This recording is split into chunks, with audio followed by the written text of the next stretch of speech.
आज हम लोगों का ना तीसरा टेस्ट का डिस्कशन करते हैं। उसमें कुछ टॉपिक भी है जो हम लोगों को मेंस में पढ़ना है, और क्लास में शायद हम डिस्कस करबो किए तो उस टॉपिक को, लेकिन फिर भी देख लीजिए, उसको रिवीजन हो जाएगा मेंस के समय में।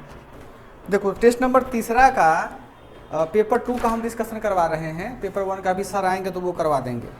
यहाँ पर देखो सारे बच्चे ने पेपर सेकेंड का जो तीसरा क्वेश्चन है टेस्ट 3 का, सभी बच्चों ने उसका गलत आंसर दिया है। हालांकि नंबर तो सबको हम दे ही दिए हैं, लेकिन उत्तर गलत लिखा है सब लोगों ने। कैसे गलत लिखा है समझो ध्यान से। क्वेश्चन कह रहा है कि राज्य नीति के निर्देशक तत्व राज्य को दिए गए अनुदेश हैं जो कल्याणकारी राज्य के लिए आवश्यक है तो डीपीएसपी पूछ रहा है, लेकिन समझो मत, उसको लिखना बाद में, 3 ही क्वेश्चन लिखना है, बाद में उसको लिख लेना है।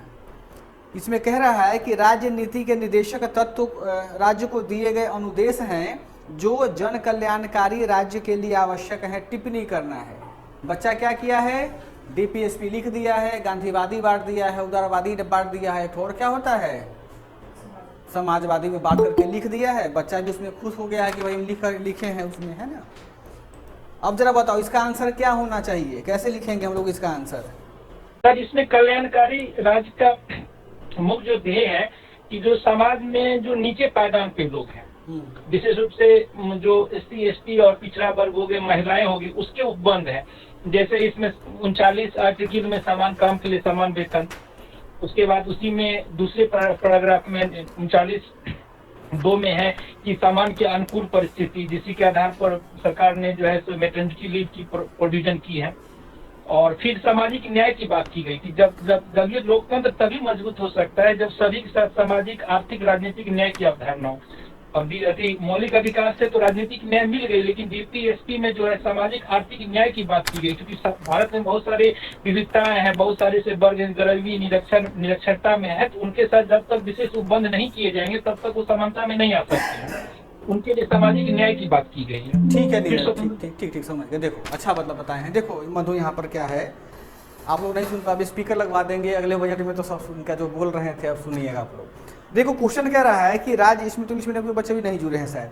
राज्य नीति के निर्देशक तत्व राज्य को दिए गए अनुदेश हैं। यहाँ पर सिर्फ देखो हमको स्टेटमेंट क्या कह रहा है रोहित की, जो डीपीएसपी हमारा है वह क्या है, इंस्ट्रक्शन है। इंस्ट्रक्शन है किसके लिए, इंस्ट्रक्शन है तो नहीं स्टेट के लिए, यानी वेलफेयर नहीं, अभी स्टेट के लिए इंस्ट्रक्शन है। यानी यह क्या है, अनुदेश है किसके लिए मधु, तो राज्य के लिए। ठीक, कैसा अनुदेश, तो यह वैसा अनुदेश है जो जन कल्याणकारी राज्य के लिए आवश्यक है। यानी यह जो अनुदेश है वह हमारे यहाँ वेलफेयर स्टेट के लिए क्या है, बहुत ही ज़्यादा जरूरी है, यानी कल्याणकारी राज्य के लिए जरूरी है।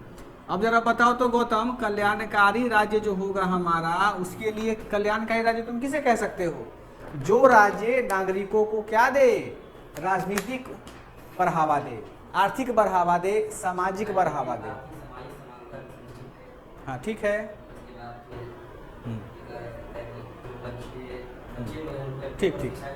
ठीक। देखो समझ गए बात को, कि यदि राज्य प्रत्येक नागरिकों को डीपीएसपी के माध्यम से कन्हैया सामाजिक उत्थान करे, राजनीतिक उत्थान करे और आर्थिक उत्थान करे, तो उसी राज्य को हम क्या बोलते हैं, कल्याणकारी राज्य बोलते हैं।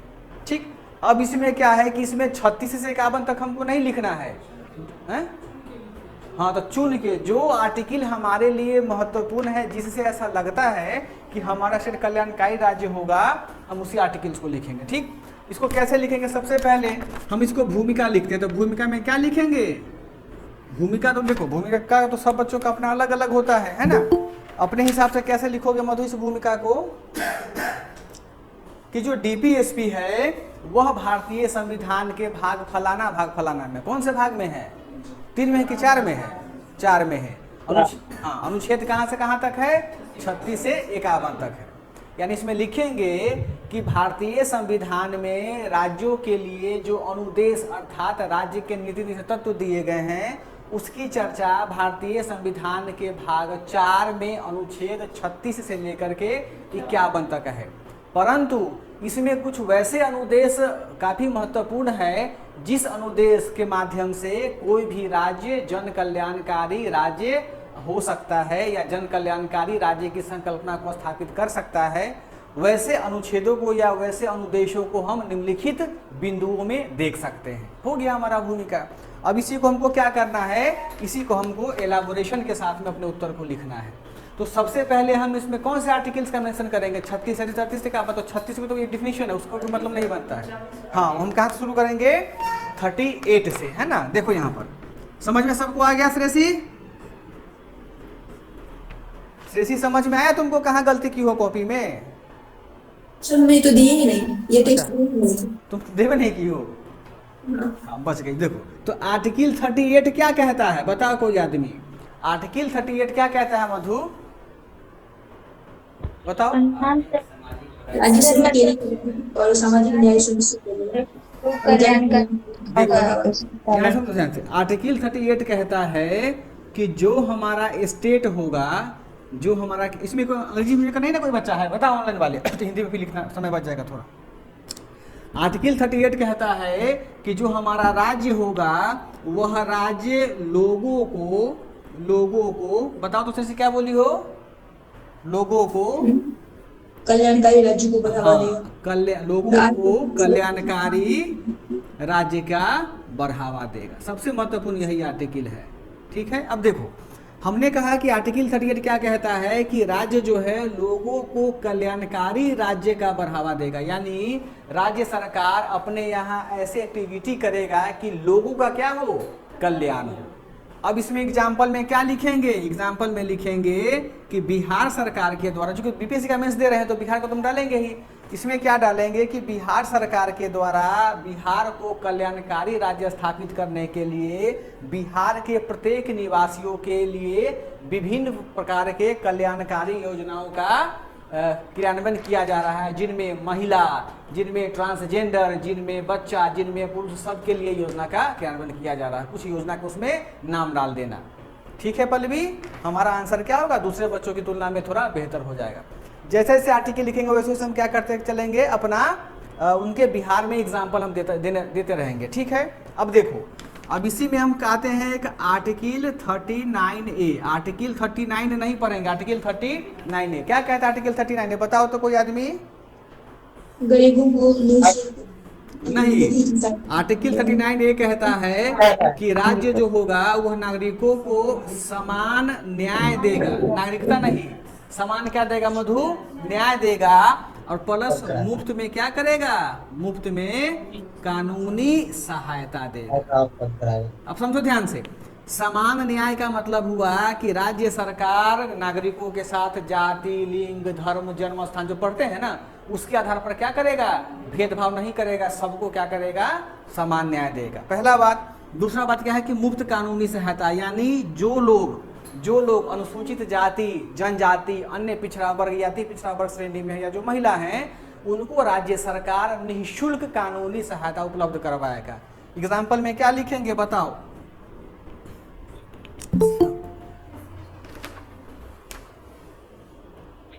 सर इसमें लोक अदालत लिखेंगे। देखो एग्जाम्पल में समान न्याय का मतलब हम क्या बताएंगे, समान न्याय सरकार कैसे दे रहा है, सही बोले हो ऋतुराज, लोक अदालत के माध्यम से, है ना।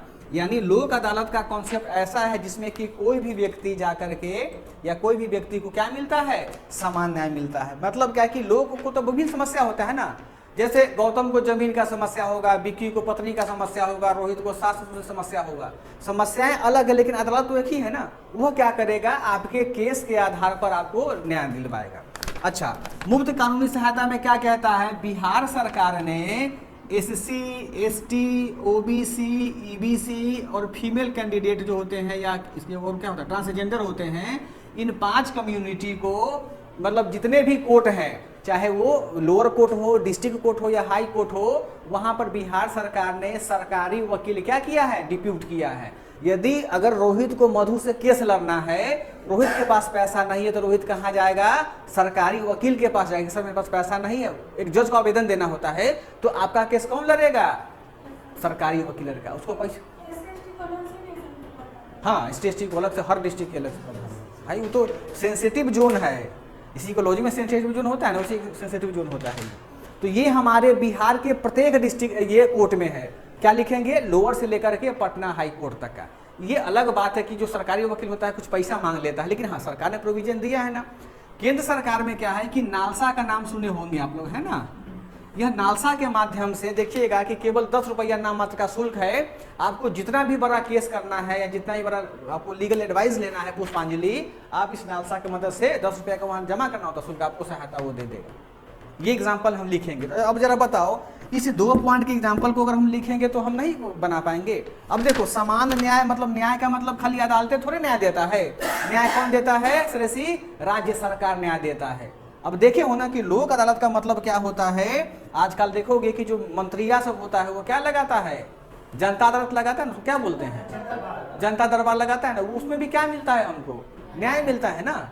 यानी कोई विधायक है, कोई सांसद है या कोई मंत्री है, अपने जहाँ जो भी विधानसभा क्षेत्र के होते हैं वहाँ वह जनता का दरबार लगाते हैं और उस जनता के दरबार के माध्यम से संविधान में दिए गए डीपीएसपी में समान न्याय की संकल्पना को क्या करते हैं, स्थापित करते हैं। इसका सबसे ज्वलंत उदाहरण है मुख्यमंत्री, बिहार के मुख्यमंत्री द्वारा लगाया गया समय समय पर जनता दरबार। इसको लिखेंगे अपने आंसर में। मेरा आंसर क्या नहीं सुंदर होगा, ठीक है मधु। आंसर को सुंदर करना है, उसको मेकअप नहीं करेंगे, एकदम नेचुरल ब्यूटी होता है ना उसी तरह इसको सुंदर कर देंगे। समझ इसमें एक इसका 2 एक शामिल हो सकता है सर, क्या बताएं। उसमें जो है तो आय असमानता दूर करने की बात कही गई, जिसमें भूमि सुधार कानून हुआ तो और जितना भी नियोजन किया गया पंचवर्षीय में तो ग्रामीण क्षेत्रों में बढ़ावा दिया गया सार्वजनिक उपकरण लगाने के लिए। बात तो आपका सही है, लेकिन बिहार, यह दुर्भाग्य है कि हमारे यहाँ बिहार में अभी तक भू सुधार कानून लागू नहीं हुआ है, पास नहीं होने दे रहा है ना। इसीलिए उस वर्ड को हमने नहीं लिखा है यहाँ पे। और देखो इतना आर्टिकल है कि उन्हें लिखेगा तो आपको 5-7 पन्ना उसी में हो जाएगा, है ना। जो नहीं कि सब आर्टिकल को हमको मेंशन नहीं करते रहे। आगे चले।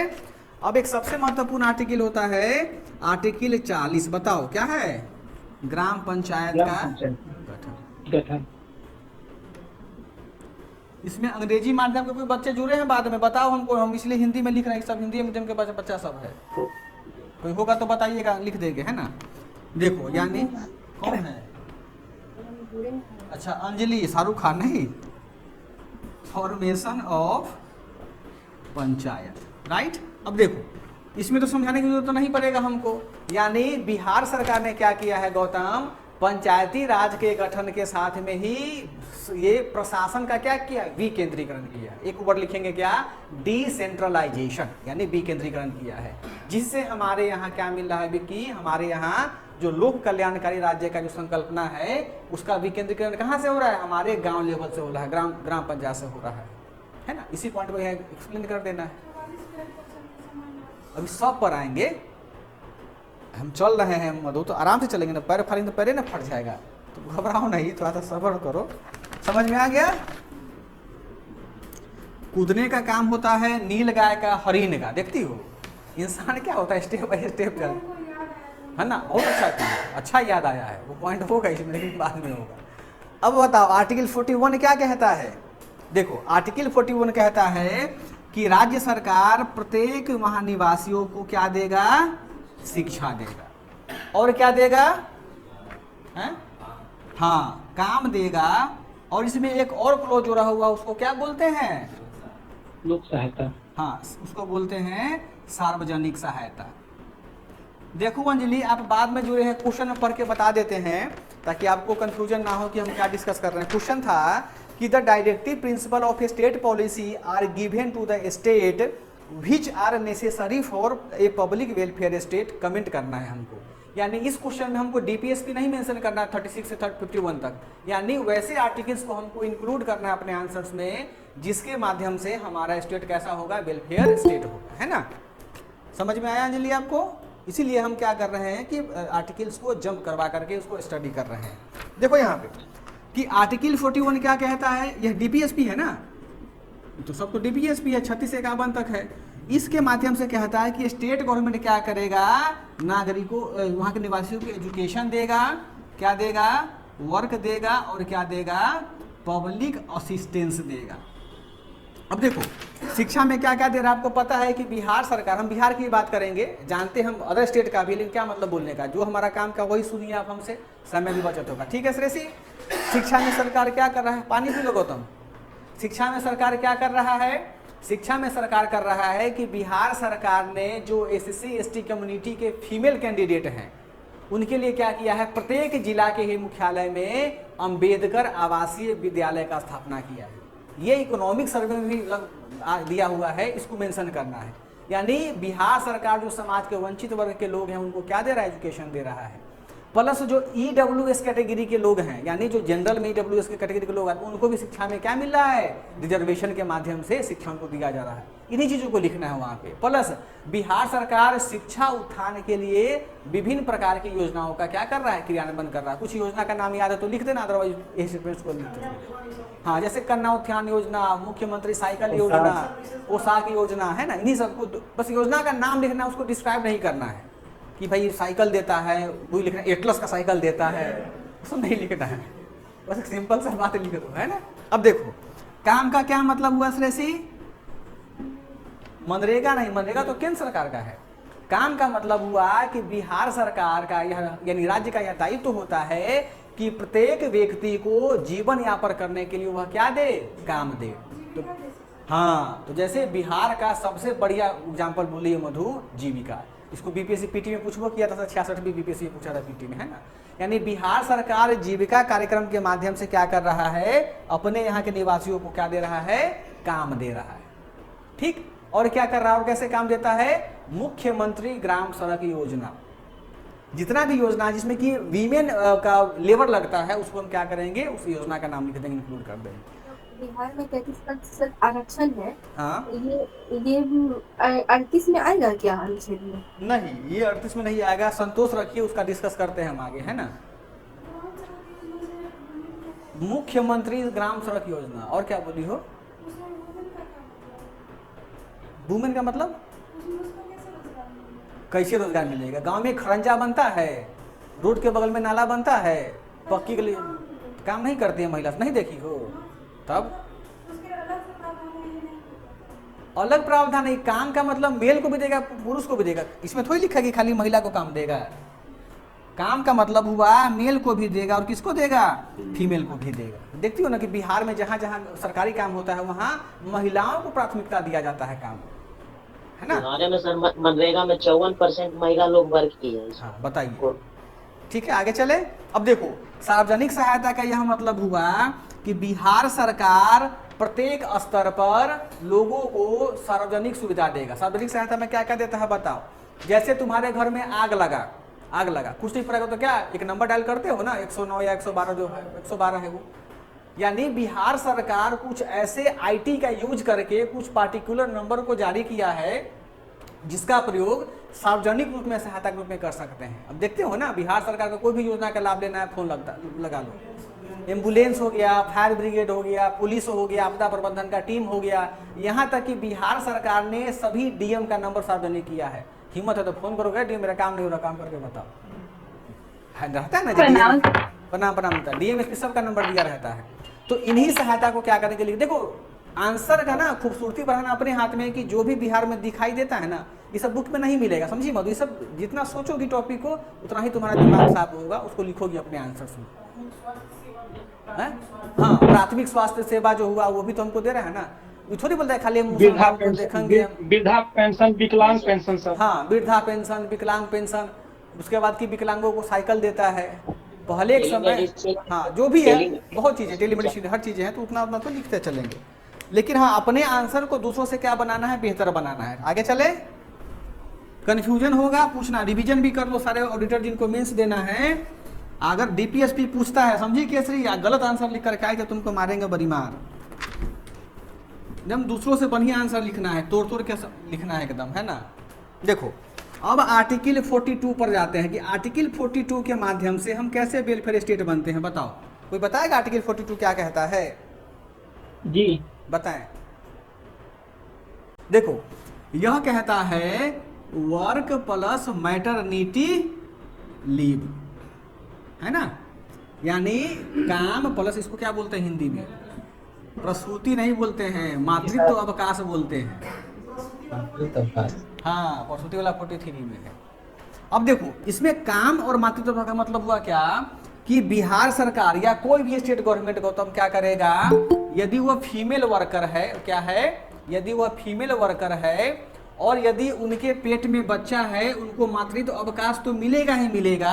3 मंथ का, शायद 4 मंथ का देता है लास्ट है, 6 मंथ। 6 मंथ का कर दिया है। जी जी, अच्छी बात है। हाँ, तो देखो कि 6 मंथ का क्या देता है, उन महिलाओं को मैटरनिटी लीव देता है, लेकिन वो क्या होंगी, वो वर्क में कहाएंगी। यानी बिहार सरकार क्या कर रहा है, काम नहीं के सर, 6 मंथ नहीं है सर, अभी नहीं फाइनल भी हुआ है। 6 महीना हो गया ऋतुराज। सर हम जॉब में है, स्कूल में 6 महीना हो गया। हाँ, 6 महीना हो गया ऋतुराज, है ना, हो गया है। ठीक है। हाँ, अभी मत पूछना कि सर आपको कैसे पता है ना, वो कानून है। देखो, तो अब क्या है कि जो 6 मंथ का मैटरनिटी लीव देता है, तो बिहार सरकार का सर्कुलर है स्वास्थ्य विभाग का कि महिलाएं जो जिनको 6 माह का लीव मिलेगा अंजलि रानी, वो काम में कही जाएंगी, उनको पूरा वेतन के साथ में क्या मिलेगा, मातृत्व अवकाश मिलेगा। पहला चीज। दूसरा चीज क्या हुआ कि महिलाओं को बेसिकली क्या था, ये जो आर्टिकल 42 है ना, ये वीमेन सेक्शन से जुड़ा हुआ है। इसमें यह कहा गया है कि जो भी महिलाएं को वर्क करेंगी उनके लिए अनुकूल वातावरण उपलब्ध करवाने का दायित्व तो वहाँ के कंपनी वालों का या वहाँ के जिस डिपार्टमेंट में काम करता है वहाँ का है। आप देखेंगे कि यदि आप बीपीएससी में सिलेक्शन आपका होता है या किसी और बिहार गवर्नमेंट के जॉब में, तो मेल 10 से 6 उनको काम करवाता है, अब फीमेल को 1 घंटा पहले जाने की अनुमति होती है, उनका सैलरी नहीं करता है। ये सब क्या है, ये सब हमारे वेलफेयर स्टेट का जो कॉन्सेप्ट होता है उनको इम्प्लीमेंट करने का बहुत बड़ा हथियार है। ठीक है अंजलि, पुष्पांजलि और कोई है, गीतांजलि नहीं है, आ रहा है समझ में? चलो आगे चले। मातृ अवकाश अधिनियम 1961 के तहत मतलब बिहार में इसका प्रावधान किया गया है। हाँ, लगता है LSW एकदम पूरा पढ़ रही हो नहीं? हाँ, LSW लॉ ही है। देखो अब हम क्या देखते हैं, आर्टिकल 43। सर आजकल ऐसा लगता है ना LSW नहीं लॉ ही पढ़ रहे हैं। हाँ सही बात है। बहुत ज्यादा सेक्शन दिया है उसमें पूरा। क्या सर एक चीज पूछना था, हाँ, इसमें क्रियाएं यदि इसका जो है इम्प्लीमेशन नहीं पूछ रहा है, तो क्या इस योजना इसमें बताना सार्थक होगा, सिर्फ आर्टिकल बता के बताना होगा? देखिए, आर्टिकल बताइएगा तो इसमें मुश्किल से हमको लगता है कि 11-12 आर्टिकल ही होंगे, उससे आपका 3 पन्ना नहीं भरेगा, सॉरी 4-5 पन्ना नहीं भरेगा डीपीएसपी में, है ना। तो अगर हम बिहार सरकार का योजना का नाम डाल देते हैं आर्टिकल के साथ में, तो हमको यह भी दिखाना कि कैसे जन कल्याणकारी राज्य होगा। अगर आपका इच्छा नहीं डालने का है, आपको लगता है कि हम आर्टिकल सही पेज भर लेंगे, तो आप आर्टिकल ही डालिए, योजना मत लिखिए आप। ये तो सुरक्षा है ना, ठीक है नीरज, ये आपकी स्वतंत्रता है। देखो अब क्या कहता है आर्टिकल 43, क्या कहता है अंजलि रानी बताइए?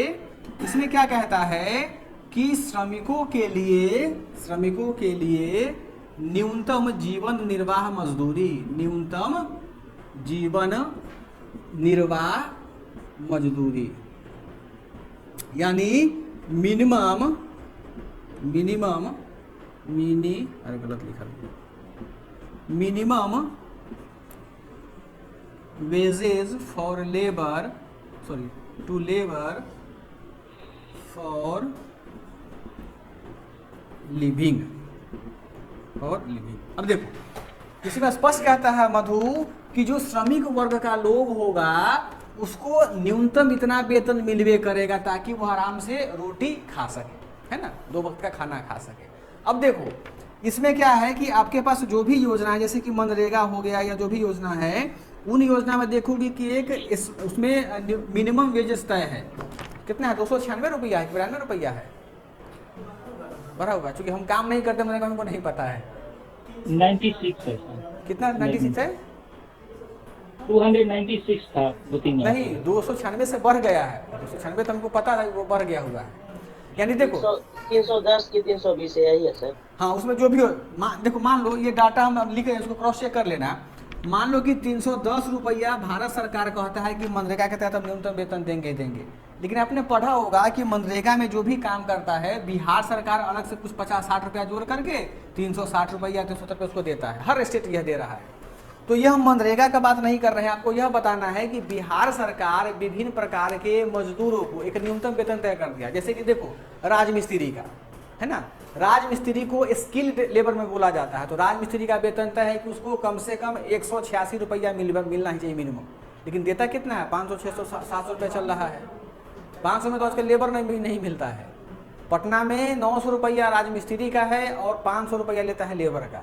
उसमें भी 1 से 2 बजे के बीच खाना खाएगा और खैनी खाने का छुट्टी लेता है। 10 बजे आएगा, जैसे 6 बजा चला जाएगा। और सबसे जादूगर होता है ये क्या नाम है उसका, बढ़ई से किसी काम को लगवा लो तो 2 घंटा खाली औजार को पिजाने समझती हो उसी में टाइम वेस्ट कर देता है ना। इसीलिए आजकल रेडीमेड फर्नीचर का दुकान चल रहा है ना, बढ़ई को कोई काम पर रखना नहीं चाहता है। खैर देखो, तो यहाँ पर यह लिखना है कि बिहार सरकार के दौरान पहले भी क्या हो रहा है, जो भी श्रमिक वर्ग, श्रमिक मतलब क्या, कृषि श्रमिक, औद्योगिक श्रमिक या जो भी विंग में या सरकारी श्रमिक, 3 प्रकार के श्रमिक बिहार सरकार में होते हैं। उनके लिए बिहार सरकार के द्वारा इकोनॉमिक सर्वे, हालांकि डाटा हम नहीं पढ़े हैं उसको, इसलिए नहीं बता पा रहे हैं हम आपको, आप देख लीजिएगा इकोनॉमिक सर्वे में कि हर प्रकार के श्रेणी के लिए न्यूनतम वेतन तय किया गया। किससे कम वेतन आपको अगर कोई देगा तो आपके मौलिक अधिकार का हनन होगा, आप सुप्रीम कोर्ट में सीधा केस कर सकते हैं। क्यों? क्योंकि किससे जुड़ा हुआ है मधु, जीवन, कहाँ गया, लिविंग से जुड़ा हुआ, यानी जीवन से जुड़ा हुआ है। बात समझ में आया? ये हमारा पॉइंट को लिख देंगे। ये ज्यादातर उस मतलब वहाँ लागू किया जाता है जहाँ 24,000 से कम अगर जिसका मजदूरी है उसके लिए, असंगठित क्षेत्रों के लिए।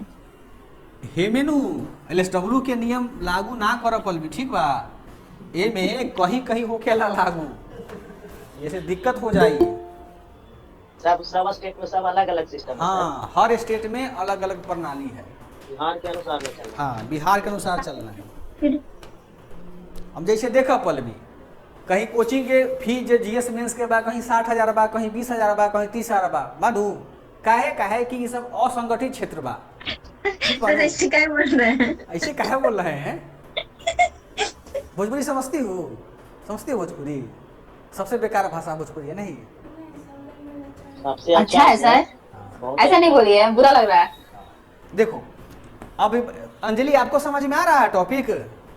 सर 43 आर्टिकल के बारे में क्लियर नहीं हुआ। एकदम क्लियर करना है, उसके लिए तो हमको टाइट लाना पड़ेगा। देखो 43 में क्या कहता है कि हम जो लेबर कम्युनिटी के लोग होंगे, लेबर हमारे बिहार में कितने प्रकार का है या कितने प्रकार के लेबर कहा जा सकते हैं बताइए? सिंपल सा बात है। एक तो होगा एग्रीकल्चरल लेबर, ठीक है, एक कौन सा होगा, इंडस्ट्रियल लेबर, ठीक, और एक होता है जो गवर्नमेंट एम्प्लॉय होते हैं, वो 3 प्रकार के लेबर होते हैं। तो बिहार सरकार या अदर स्टेट गवर्नमेंट या सेंट्रल गवर्नमेंट तय कर दिया है कि जो एग्रीकल्चर में काम करेगा उसको इतना रुपया क्या मिलेगा, सैलरी मिलेगा, उससे कम नहीं मिल सकता है। जो इंडस्ट्रियल लेबर होगा उसको इतना रुपया ही सैलरी मिलेगा, इससे कम नहीं मिल सकता है। ये डाटा हमको अभी याद नहीं है, हमने पढ़ा नहीं, इसलिए हम आपको डाटा नहीं बता रहे हैं, इसलिए हम एक से लिख दिए हुए हैं। इसको डाटा को हम आपको मैसेज कर देंगे व्हाट्सएप पे रात में देख करके, वहाँ से देख लीजिएगा।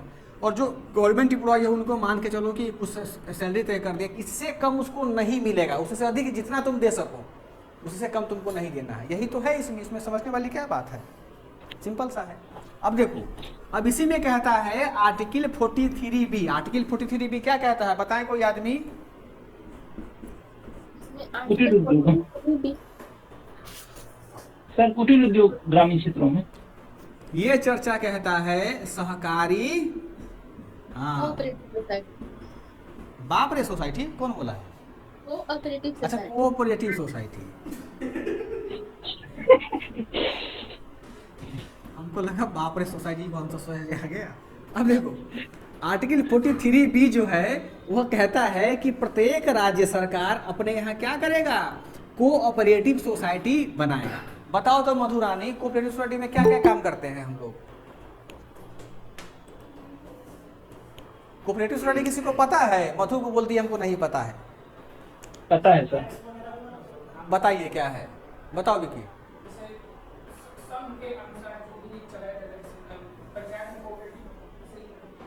बैंक चलता है, जैसे वहाँ पंचायत की कृषि किसानों के द्वारा जो अपना पूंजी लगाया जाता है, जब उनको बेचा जाता है। देखो मधु, होता क्या है कोऑपरेटिव का मतलब क्या होता है? सहयोग करना।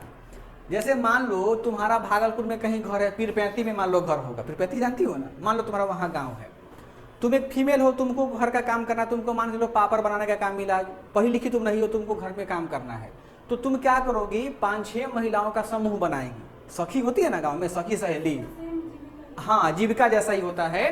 कि 5-6 सहेली मिल जाएगी, अचार बनाएगी, मुरब्बा बनाएगी, पापड़ बनाएगी और उसको पैकेजिंग करके मार्केट में सेल करेगी।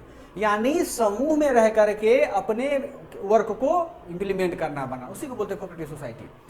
प्लस क्या कि इस कोऑपरेटिव सोसाइटी को ये आरबीआई में ना, कोऑपरेटिव सोसाइटी जो है आरबीआई एक्ट का जो ये उसमें शेड्यूल 2 है जिसमें कि जो माइक्रो फाइनेंस बैंक सूचीबद्ध होते हैं ना, उसके तहत कोऑपरेटिव सोसाइटी का रजिस्ट्रेशन हुआ है। यानी कोऑपरेटिव सोसाइटी को अब बैंकिंग रेगुलेशन कर दिया गया है। इसलिए देखिएगा गांव में आजकल कमेटी का सिस्टम चलता है। कमेटी सुने हैं ना कि महिला लोग क्या करती हैं, पैसा जमा करती हैं।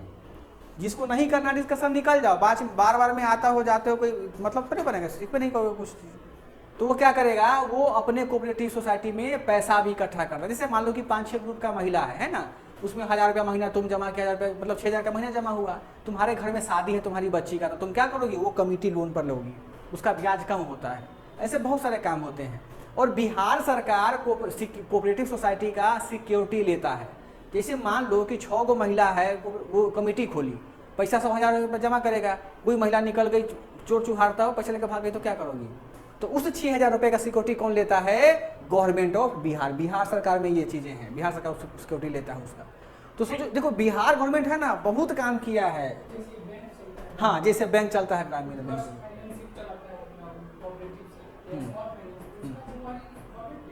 नहीं उसका आरबीआई का सिक्योरिटी जमा करवाता है ना उन सब बैंकों से।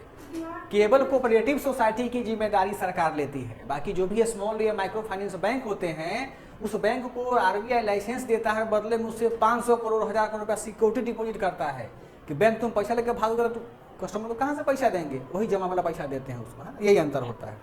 तो बिहार सरकार क्या कर रही है कि आर्टिकल 43 के माध्यम से कोऑपरेटिव सोसाइटी को बढ़ावा दे रही है। खास करके इस कोऑपरेटिव सोसाइटी से वीमेन का एम्पावरमेंट बहुत ज़्यादा हुआ है ना। अब देखोगे कि बिहार में जो महिलाएं हैं वो पुरुष से ज़्यादा कमाल कर रही हैं। बहुत सारे ऐसे एग्जाम्पल्स हैं, है ना। समझ में सबको ये पॉइंट आ गया श्रेयसी मिश्रा, तुमको नीता है? हाँ, एग्जाम्पल बिहार में क्या रखेंगे, तो बिहार में जैसे कि ग्रामीण स्तर पर जीविका कार्यक्रम चलता है, उसको यहाँ पर तुम डाल दो। या बिहार के प्रत्येक गांव में सहकारी समिति चलता है, उसका नाम होता है गांव के नाम पर, पीरपैती सहकारी समिति, भागलपुर सहकारी समिति, जिसका जो नाम रखा अपना नाम डाल देते हैं। वो योजना बिहार सरकार चलाती है ना। समझ में आ रहा है सबको रश्मि? चलो अब एक और आर्टिकल देखते हैं, आर्टिकल 44। अब बताओ तो मधु, मॉडल आंसर देते तो काम होता इतना नहीं ना होता, मामला खराब हो जाता है ना। देखो अब देखो, जैसे बीपीएससी कुछ चेंज किया है ना 68 में कि अब 3 प्रकार के क्वेश्चन पूछे जाएंगे। हाँ, triple star, double star, single star. तो अब जो यूट्यूब पर पढ़ाता है ना, मैराथन, महा मैराथन, बीपीएससी का पोस्टमार्टम, है ना, है। हाँ, अब उसका नाम बदल देगा वो सब। तो वो लोग से थोड़े अब घटना चक्र पढ़ के पीटी नहीं पास करोगे बीपीएससी का। अब पूरा डीपली पढ़ना पड़ेगा। यानी जो यूपीएससी के बच्चे हैं उनको बेनिफिट यहाँ पर मिलेगा। इसलिए जो भी कैंडिडेट हैं 66वीं का पीटी पास कर रहे हैं, छठ मत मनाओ इस बार। बोल दो मम्मी को हम नहीं जाएंगे छठ मनाने, हमको पढ़ने दो। 2 दिन का मतलब हुआ 24 घंटा, मान के चलो 12 घंटा पढ़ाई कीजिए। 24 आवर में आप आराम से रश्मि केसरी तुम 6 टॉपिक खत्म कर सकते हो, 4 घंटा पढ़ोगी तब। 6 टॉपिक बीपीएससी मेंस के लिए बहुत होता है। मम्मी थोड़े क्या हुआ अंजलि? इसका भी ध्यान रखना पड़ेगा। मेरी तबीयत ही बहुत खराब है, पढ़ाई बंद हो गया। तबीयत खराब है तो खैर वो उसको क्या कर सकते हैं, वो तो अभी तो सीजन चला हुआ है, वायरल है, उसको तो ध्यान रखिए तबीयत का, है ना। सर ऑडिटर का इतना सारा परीक्षा का सेम टू सेम चलन है, फिर भी 2800 ग्रेड पे दे रहा है। 2800 पे ग्रेड पर आपकी बहाली करवाएगी। उसको 2023 के जून में जब बजट पेश होगा तो आपको 4200 पे ग्रेड कर दिया जाएगा। आप उसके लिए परेशान नहीं हो, क्योंकि ऑडिटर का पद बहुत जिम्मेदारी वाला है। और देखिएगा कि जिसका जितना कम सैलरी होता है बिहार गवर्नमेंट में, उतना ही ज़्यादा कमाता है। एग्जाम्पल देख लो, कोर्ट का पेशकार, उसके इतना पैसा मतलब जज के पास भी नहीं होता है। हंसने वाली बात नहीं है, उससे कोई ज़्यादा कमाता है। तो यदि आप लड़की हैं, शादी नहीं हुआ है, तो डीएसपी एसडीएम से ब्याह नहीं करना। अगर पेशकार का रिश्ता आता है तो आंख बंद करके हाँ कर देना, है ना। पेशकार दोनों पक्ष से कमाता है। सोचो कि एक कोर्ट में पेश करने का 250-200 रुपया लेता है, लोग खुशी से देता है। दिन भर में कम से कम अगर 100 भी कस्टमर उसको मिल गए हैं तो कितना पैसा गरमा जाता है उसका। इसीलिए और मजे की बात है कि किसी पेशकार पर सुने हो आजकल सीबीआई या ईडी का रेड हुआ है, इसलिए पेशकार का कहीं बहाली निकले नहीं था तो भर देना चाहिए उसको। ये तो एसडीएम फेसडीएम तो गड़बड़ जॉब है, ये बहुत रिस्की वाला जॉब है, सबसे अच्छा जॉब होता है पेशकार का, है ना। देखो आर्टिकल 44 क्या कहता है अंजलि, ये कहता है यूनिफॉर्म सिविल कोड, है ना, यानी समान नागरिक संहिता, यही ना कहता है। देखो संहिता का मतलब क्या होता है, संहिता का मतलब होता है जैसे कि कैसे पानी को जल बोलते हैं और क्या क्या बोलते हैं, पानी को वाटर बोलते हैं, नीर बोलते हैं, 3 पर्यायवाची शब्द होता है ना मधु। तो संहिता का मतलब होता है कानून या नियम, यानी राज्य सरकार ऐसा कानून बनाएगा जो सभी नागरिकों पर क्या होगा, समान रूप से प्रभावी होगा। जैसे नागरिक का मतलब क्या, बिहार में रहने वाले लोग, यानी यह जो नागरिक होगा हर धर्म के होंगे, हिंदू होंगे, मुस्लिम होंगे, जैन होंगे, बौद्ध होंगे, शेड्यूल कास्ट होगा, एससी होगा, वो भी ओसी होगा, जनरल होगा, यानी लिंग और जाति को दरकिनार करके ऐसा लॉ बनाएगा जो सब पर प्रभावी होगा। इसमें बिहार सरकार का योजना का नाम बताओ, क्या बताओगी, शराबबंदी। थोड़ी बोला बिहार की मुसलमान पिएगा हिंदू नहीं पिएगा, यानी वो सभी पर लागू होगा। उसके बाद क्या है, दहेजबंदी, है ना, दहेजबंदी था ना, दहेजबंदी क्या करता है, सब पर लागू होगा। बाल विवाह अधिनियम, ठीक बनू पलवी, कौन सा एक बाल विवाह अधिनियम के, हाँ है 3 तलाक तो खैर केंद्र सरकार का, वो बिहार अब नहीं हाथ डालेगा उसमें। चाचा जी मुख्यमंत्री प्रधानमंत्री कैसे बनेंगे, 3 तलाक कुछ बोलेंगे तो उनको वोट भी नहीं मिलेगा। समझ में आ गया, केसरिया समझ में आ रहा है आपको? नाम खराब कर दिए, नहीं मने मने गुस्साती होगी बहुत, हैं क्लास में थोड़ा हंसी मजाक चलता रहता है, तो फिर बोर हो जाओगी तो पढ़ने का मन नहीं लगेगा कि भाई 2 घंटा क्लास बीत गया हमारा, है ना। चलो आर्टिकल 45 क्या कहता है अंजलि बताएं, बताओ तो गौतम। देखो ये बहुत ज्यादा इंपॉर्टेंट है, इसमें क्या कह रहा है, बच्चों को हाँ यानी हाँ ठीक है, निजेश हो क्लास में 0 से 100 वर्ष बोल नहीं रहे हो, कुछ पढ़ते नहीं, किताबें खोल के कम से बोलो, भौकाली बनाओ ग्रुप में कि हम जान रहे हैं। देखो 0 से 6 वर्ष के आयु के जो बच्चा होगा ना, आयु का जो क्या होगा बच्चा होगा, उसको क्या होगा, उसको राज्य सरकार 2 प्रकार का क्या देगा, बेनिफिट देगा। क्या देगा बेनिफिट, तो सबसे पहला उसका क्या करेगा, देखभाल करेगा, यानी उसका क्या करेगा, केयर टेकर का काम करेगा। और दूसरा क्या करेगा मधु, दूसरा करेगा उसको शिक्षा देगा, यानी क्या देगा अंजलि रानी, एजुकेशन देगा। अब यहाँ देखिए, अभी आपके यहाँ एक व्यवस्था शुरू हुआ है बिहार में, उसको बोलते हैं क्रेच सुविधा। ये क्रेच दिल्ली बम्बई में खूब चलता है, CRETCH क्रेच फैसिलिटी। इसमें क्या होता है, जैसे मान लो शीला नाम की कोई महिला है, शीला नाम की क्या है, कोई महिला है, और इनका जो बच्चा है वह 2 साल का है, और ये बिहार सरकार या केंद्र सरकार के किसी योजना के तहत वह क्या करती है, काम करती है। पहले क्या होता था, पहले महिला काम भी करती थी और पीठ में वो साड़ी से बच्चों को बांध करके वो काम करती थी। अब नहीं, अब बिहार सरकार प्रत्येक गांव में क्रेच फैसिलिटीज उपलब्ध करवाया है। क्रेच फैसिलिटी होता क्या है, माइक बंद कर लो, सुनो ध्यान से। एक क्या होगा, जहां महिलाएं काम करेगी ना, वहां पर छोटा सा वो लैंड या जो जगह होगा या स्कूल होगा, जो भी चीजें होंगी, वो वहां का ग्राम पंचायत तय करेगा। ध्यान रखिएगा, क्रेच फैसिलिटी को तय करने का अधिकार बिहार पंचायती राज अधिनियम 2006 में पंचायतों को दिया गया है कि पंचायत स्तर पर या जिला स्तर पर जो भी काम होगा, वहाँ की पंचायत सरकार, जो पंचायत भवन होता है, वहाँ पर क्या होगा, एक महिला की नियुक्ति की जाएगी। इस महिला को बिहार सरकार सैलरी देता है, 2003 पर मानदेय देता है। इस महिला का काम क्या होगा, जो मनरेगा में शीला, उसके बाद दीपा, उसके बाद नीता, जो भी नाम हो, इनका जो बच्चा होगा यहाँ पर क्या करेगा, खेलेगा, और महिला क्या करेगी, काम करेगी। देखभाल दिया, प्लस ये जो दीदी होंगी, महिला होंगी, ये क्या करेंगी, शीला के बेटे को, दीपा के बेटे को, नीता के बेटे को क्या देगा, क ख ग घ सिखाएगा, ABCD सिखाएगा, यानी एजुकेशन भी देगा। सोचो कितना बढ़िया चीज है। हाँ, इसका सबसे अच्छा एग्जाम्पल है हमारे बिहार में आंगनबाड़ी, है ना। और जो आंगनबाड़ी में बच्चों की देखभाल करते हैं और जो शिक्षा देती है, उनको क्या बोलती हैं, सेविका बोलते हैं। बताओ तो केसरी, ये सब तो जनरल बात है ना, किताब में थोड़ा लिखा हुआ है लक्ष्मीकांत में। लिख लोगी मधु? दिमाग खुल रहा है, ज्यादा मत खोल लेना फिर दिक्कत होगा। वही तो हंस रहा है ना बेटा, इसको समझ में आ रहा है पल्लवी? Yes sir. कितना कहेगी? ढेरे समझ में आ पाता ना? आ रहा है। अच्छा बस आ रहा है नहीं? अब बताओ सर कैसे लिखना? कैसे लिखना है? वो तो हाथ से ही लिखोगी ना, वो तो सबका तो वही प्रोसेस है लिखने का।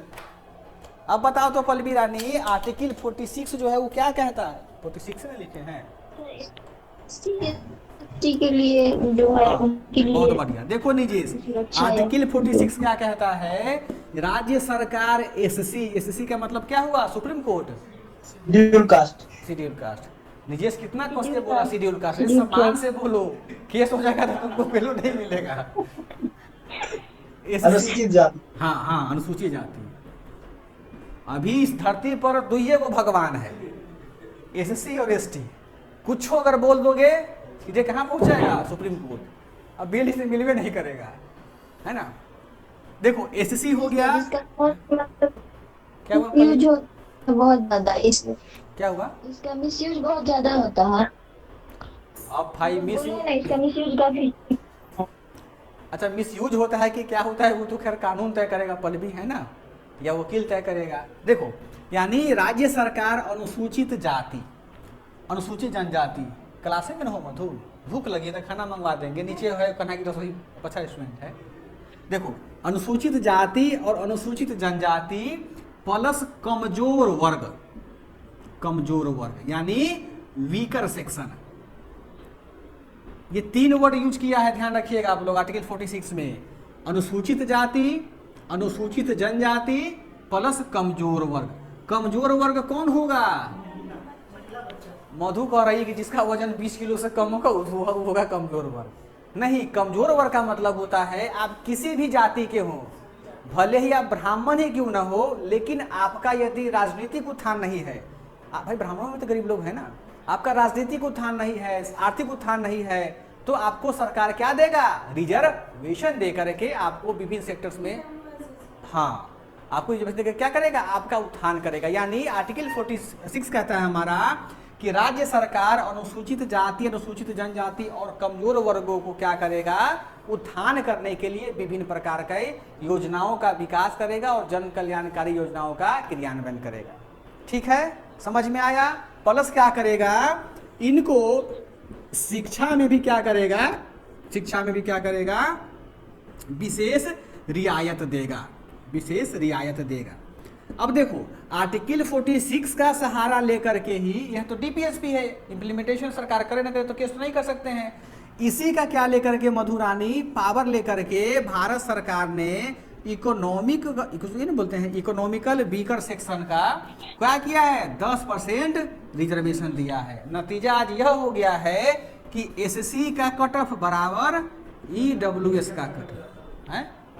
हाँ नहीं सर, गलत बात बोल रहे हैं, इतना कम होगा सर। अरे हम एक बात कर रहे हैं, तुम दिल पर कहा लेते हो ऋतुराज? दिल पर मत लो, यानी कि 2 नंबर का प्लस माइनस होता है ना। यानी अब देखो क्या है, अब देखो गवर्नमेंट समझती है क्या कि केवल अनुसूचित जाति जनजाति ही पिछड़े नहीं है, जो सवर्ण कम्युनिटी के लोग हैं मधु, उनमें भी तो आर्थिक पिछड़ापन है, राजनीतिक पिछड़ापन है, तो उनको उसको सरकार ने क्या माना? कमजोर वर्ग माना। तो उनको उत्थान करने के लिए सरकार स्वतंत्र है। किसके माध्यम से? आर्टिकल 46 के माध्यम से कि हम क्या करेंगे? कल्याण करेंगे। अब आपसे पूछेगा कहीं बीपीएससी पीटी में प्रश्न नीता कि ईडब्ल्यूएस को आरक्षण किस अनुच्छेद के तहत दिया गया है, ऑप्शन रहेगा फलाना चिलाना 46, तो क्या मान करके आओगी? 46, है ना? आई बात समझ में? अब जरा बताओ तो, जब हमको ईडब्ल्यूएस को आरक्षण मिलेगा तो उसका दुरुपयोग भी खूब हो रहा है। जिसके गांव में, जिसके दादा के नाम पर 40 एकड़ जमीन है, वो भी ब्लॉक में वीडियो को 500 रुपया दे करके पल्लवी 5-5 हजार रुपया लोग दे दे के बनवाया। हाँ 5-5 रुपया दे करके ईडब्ल्यूएस का क्या बनवाया है? सर्टिफिकेट बनवा करके वो अपना काम कर रहे हैं। घर से खूब मजबूत है मधु, खूब 5 एकड़ जो कम क्या होगा? सुप्रीम कोर्ट उस पे आ रही बोल रहे, सुप्रीम कोर्ट अब दे रही है डिसीजन, और बहुत जल्दी इस तरह के मिसयूज के लिए कुछ तो रेस्ट्रिक्शंस देगी जरूर। हाँ हाँ वो देगी, रिस्ट्रिक्शन उसी प्रकार देगा जिस प्रकार की एसएससी के लॉ में दे रहा है। नहीं समय लगेगा इसमें राजीव। देखो सर इसमें तो रिस्ट्रिक्शन पहले ही से दिए हुए हैं, वो ऐसा नहीं।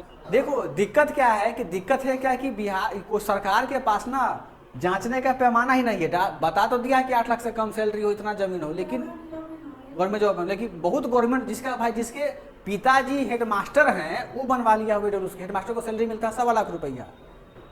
झाजी हैं मधुबनी के, बनवा लिया है ईडब्ल्यूएस का, उनका बेटा तैयारी कर रहा है, बीपीएससी पीटीओ पास किया है ईडब्ल्यूएस के कोटा से, मेंसो दिया है।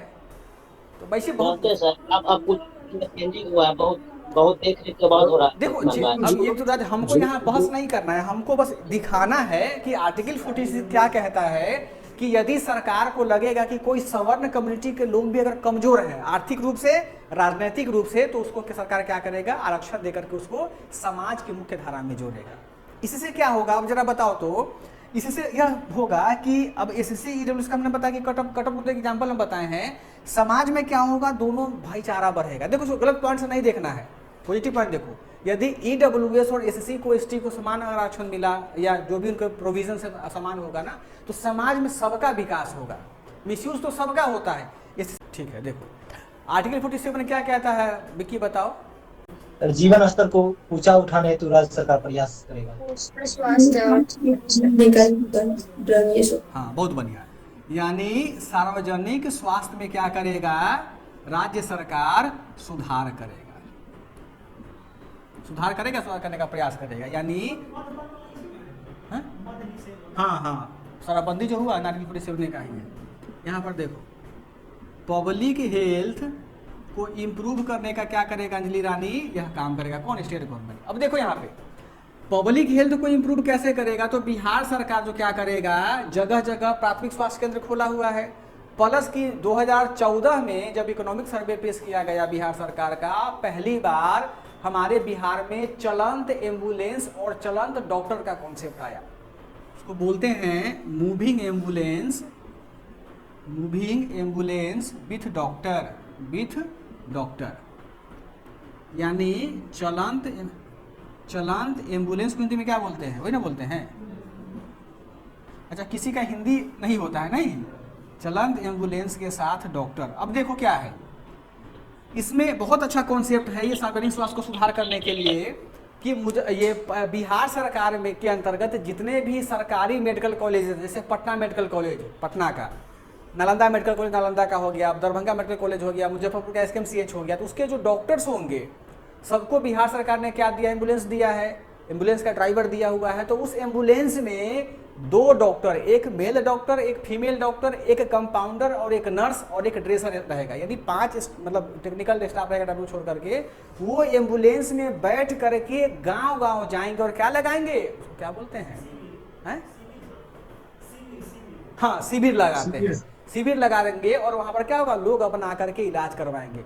और उस एम्बुलेंस में, एम्बुलेंस का मतलब ये मत समझना कि उसमें भाई इमरजेंसी हो ऑक्सीजन लगा करके लाएगा। वो एम्बुलेंस क्या एक चलंत हॉस्पिटल है, उसको एक मिनी हॉस्पिटल, यानी उसमें ऑपरेशन का भी व्यवस्था किया गया हुआ है।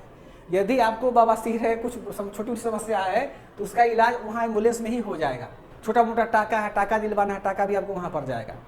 टेस्ट भी है, ब्लड का छोटा मोटा है, वहाँ टेस्ट भी आपको हो जाएगा। तो ये जो कॉन्सेप्ट है, क्या कॉन्सेप्ट करता है विक्की, कि सार्वजनिक स्वास्थ्य को कितना सुधार करेगा बिहार सरकार, बताओ। हालांकि बिहार में जो भी सरकारी तंत्र है, वो तंत्र क्या किया, पूरा एम्बुलेंस को बेच के खा गया है। देखे हैं कि कुछ दिन पहले कौन स्वास्थ्य मंत्री है, छोटा क्या नाम है, तेजस्वी यादव कुछ दिन पहले नालंदा मेडिकल कॉलेज में गया था, वहाँ के सुप्रीटेंडेंट को सस्पेंड कर दिया पटना वाले का। तो मेडिकल काउंसिल ऑफ इंडिया क्या हुआ, इसके खिलाफ हो गया है। भाई तो अपना काम कर रहा है, लेकिन पूरा का पूरा जो कम्युनिटी डॉक्टर का पूरे भारत में, उसको क्या हो गया, इसके खिलाफ हो गया है। बोला कि हम हड़ताल करेंगे, ये करेंगे, यानी अच्छा काम डॉक्टर में सब नहीं होने देता है। अभी आप सोचे हैं कि डॉक्टर लोगों को सरकारी से ज़्यादा प्राइवेट क्लिनिक में बेनिफिट होता है। तब ना देखते हो कि 10 बजे की जगह वो 12 बजे जाता है काम करने, फिर 2 बजे वापस आया अपना क्लिनिक संभालता है। कभी उस पर आज कोई कानून पास हो पाया है? क्योंकि डॉक्टर की लॉबी इतना मजबूत है पूरे हिंदुस्तान में कि अगर एक पर हल्का कुछ खरोच आएगा, पूरा हिंदुस्तान का डॉक्टर क्या होगा, हड़ताल कर देगा।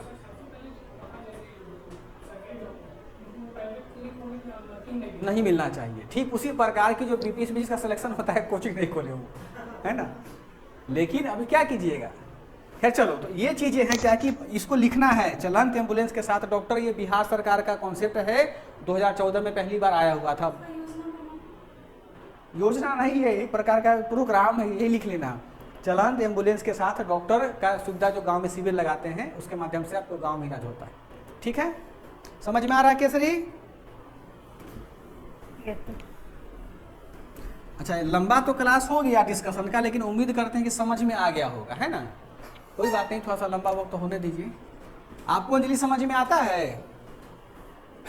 अब देखो इसमें क्या कहता है सिंपी 48 में, एग्रीकल्चर प्लस पशुपालन को हस्बेंड्री बोलते हैं, एनिमल, पशुपालन। हाँ, एनिमल हस्बेंड्री। देखो ये दो काम कर रहा है। आर्टिकल 48 में कह रहा है श्रेषी कि राज्य सरकार कृषि और पशुपालन का क्या करेगा? विकास करेगा। क्यों? क्योंकि हमारा हिंदुस्तान हो या बिहार हो, कैसा अर्थव्यवस्था है? कृषि प्रधान या कृषि आधारित अर्थव्यवस्था है, यानी वहाँ ये जानवरों का काफी क्या है प्रभाव रहता है। ठीक, तो बिहार सरकार या राज्य सरकार क्या करेगा? फोन बंद कर लो रोहित, जो आपकी संपत्ति है ना वो आप ही की रहेगी, भागेगी नहीं कहीं पर, इसलिए फोन को छोड़ दीजिए। पढ़ाई के समय पढ़ाई होना चाहिए, है ना? फोन इतना खराब चीज है मधु कि अगर हल्का फुल्का तुम कुछ खोल लो ना, आजकल टिकटॉक आता है, रील्स आता है, उसी में इतना टाइम वेस्ट हो जाएगा, पता चलेगा कैसे 1 घंटा बीत गया हमारा, है ना? देखो ये जो रील्स या फिर टिकटॉक जो चल रहा है वह हम लोग क्या समझते हैं कि भाई अपना अदा दिखाता है या एक्टिंग दिखाता है, वो नहीं दिखाता है, बल्कि चाइना जितने भी डेवलप्ड कंट्री हैं उनको पता है कि भारत के पास यंग जनरेशन का ह्यूमन रिसोर्स बहुत ज़्यादा है, और इसी यंग जनरेशन को अगर हम अभी से मोबिलाइज नहीं करेंगे तो यह भारत आने वाले समय में विश्व गुरु बनेगा और पावरफुल बनेगा। युवा की कम शक्ति होता है मधु, युवा पावरफुल कंट्री हमारा है हिंदुस्तान। तो पता क्या चला कि युवा को कुछ ऐसे चीज में मोड़ दो कि उसी में मस्त रहे वो, तो बचेगा कौन? बूढ़ा बचेगा, तो उसका डेवलपमेंट कम हो पाएगा। ये चीज़ें जो तैयारी करोगे ना यूपीएससी का, तो जब समझोगे चीज़ों को तब इतना गहराई में समझ पाओगे। हाँ, यानी तुमको तकनीक के माध्यम से तुम्हारे दिमाग को फेर देता। देखती हो ना आजकल बेटी नाच करती है, मम्मी उसका फोन पकड़ के, सब आजकल कैमरे मैन बना हुआ है, सब थोड़ी संचिता वस्तु बन जाएगी समय लगेगा लोगों को। तो अपना जो एनर्जी है वो पढ़ाई में दीजिए आप लोग, है ना? फोन का मतलब होता है कि आपके चाहने वाले, आपके मम्मी पापा भाई बहन जब चाहे तब आपसे बात कर पाए, यही ना फोन का यूज होता है। फोन का यूज पढ़ाई में हम लोग जबरदस्ती करते हैं, क्योंकि संसाधन का अभाव मेरे पास में है, छोटा छोटा अक्षर दिखता है। फोन का यूज तब कीजिए जब आपके घर वाले आपको कॉल करें, बस उठा करके, दोस्तों फोन करता है अभी उसको इग्नोर करो, ज़्यादा इमरजेंसी दोस्त नहीं है तो, है ना? कम से कम 2 महीना संभाल लीजिए, 68वीं के बाद आप लोग का समझिए कि हालत खराब होने वाला है। अगर 67वीं का आपको फाइनल सिलेक्शन नहीं हुआ इसमें, तो 68वीं का पीटीआर पास कीजिएगा नहीं कीजिएगा इसकी कोई गारंटी नहीं है, क्योंकि ट्रिपल स्टार का साहब आ रहे हैं, डबल स्टार का क्वेश्चन आ रहा है, वो लोग कैसा पूछेगा कोई जानता थोड़े है उसको। वैकेंसी 200 कुछ है, लेकिन वो बढ़ाएगा जब आपका पीटी तक आते तो बढ़ेगा, क्योंकि लगभग 1000 के आसपास वैकेंसी आपकी हो जाएगी, है ना? ऑडिटर बन के निकल जाओ, पेशकार का बहाली में करना, ये सब छोड़ो, सब चक्कर में। देखो तो बिहार सरकार या क्या करेगा, या सरकार अंजलि की एग्रीकल्चर और हमारे एनिमल हस्बेंड्री को बढ़ावा देगा। अब जरा बताओ तो कि बिहार सरकार क्या क्या काम कर रहा है एग्रीकल्चर के लिए और पशुपालन के लिए। एग्रीकल्चर में सब्सिडी सरकार दे रहा है, मार्केटिंग उपलब्ध तुमको करवा रहा है, तुमको बीज दे रहा है, खाद पर सब्सिडी दे रहा है, किसानों को बैंक से लोन दिलवा रहा है, क्रेडिट दिलवा रहा है। पशुपालन के लिए क्या कर रहा है कि जो हमारा देसी नस्ल है, जो हमको दूध कम देता है, मांस कम देता है, उसका हम लोग क्या करवा रहे हैं, ब्रीडिंग करवा रहे हैं अच्छे नस्ल से। हमारे बिहार के पूर्णिया जिला में पशुपालनों का क्या बना है, स्पर्म बैंक खोला गया हुआ है ना? अब क्या है कि इसमें वैसे जानवरों का स्पर्म रखा, मतलब फ्रीजर है एक, वहाँ का क्या बोलते हैं, लैब टाइप का है, फ्रीजर वहाँ रखा हुआ है। इसमें जैसे कि साहिवाल, मुर्रा, जो भी डेवलप किस्म के जानवर होते हैं, हर प्रकार के मुर्गी, बकरी, खस्सी, घोड़ा, हर चीज़ सबका वहाँ स्पर्म रखा हुआ है। जो भी किसान का अगर पशु जो होता है वह कम दूध देता है, कम मांस देता है, वो जा करके इनके स्पर्म से उनका बच्चा पैदा करवा, और उनको क्या होगा, दूध और मांस में इनका बढ़ोतरी होता है। ये बिहार सरकार ने किया है, किसके लिए, कृषि और पशुपालन का डेवलपमेंट के लिए। इसको लिखना आपने, तो वेलफेयर होगा कि नहीं। बताओ कि अगर किसान के पास में अगर ज़्यादा दूध देने वाली गाय होगी तो उसका क्या होगा, इनकम बढ़ेगा मधु। जब उसका इनकम बढ़ेगा तो उसका परचेजिंग पावर क्या होगा, बढ़ेगा। जब उसका परचेजिंग पावर बढ़ेगा तो हमारे देश में डिमांड बढ़ेगा। जब हमारे देश में डिमांड बढ़ेगा तो क्या होगा, इंडस्ट्री में रॉ मटेरियल की सप्लाई बढ़ेगी। रॉ मटेरियल की सप्लाई जब बढ़ेगी तो क्या होगा, स्थानीय स्तर पर रोजगार का सृजन हो, सबका एक चैन बना हुआ है ना, जुड़ा हुआ है। समझ में आ रहा है पल्लवी? Yes sir.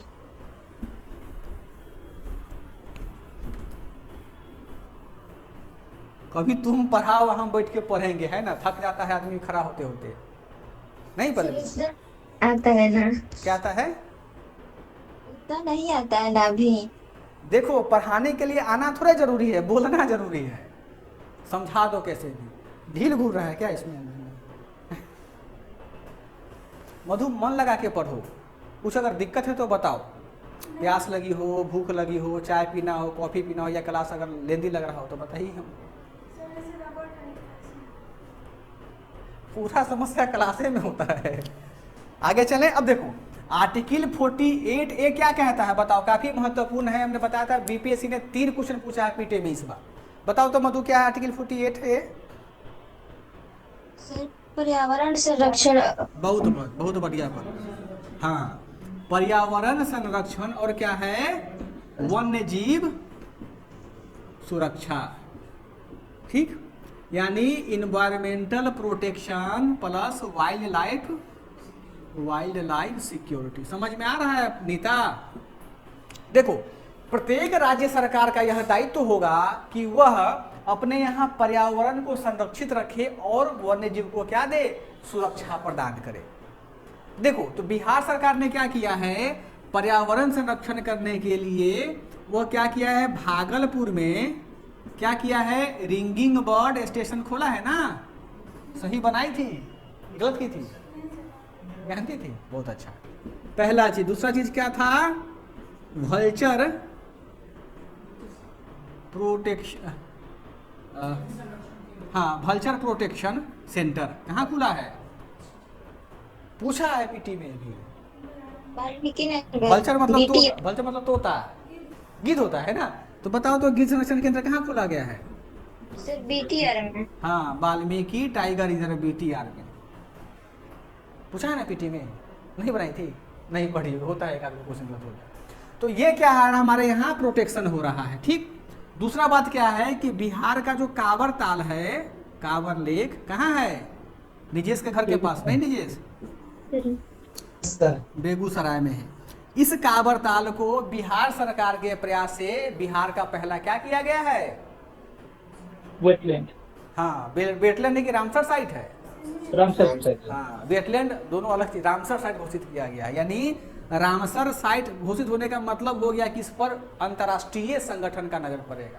तो बहुत काम कर रहा है बिहार सरकार। फिर क्या बताओ कि बिहार सरकार जगह जगह पेड़ का वृक्षारोपण कर रहा है। इसी सब चीजों को हमको लिखना है। समझ में आ गया? जल जीवन हरियाली। हाँ, जल जीवन, बहुत बढ़िया बात है, लिख लीजिए जल जीवन हरियाली।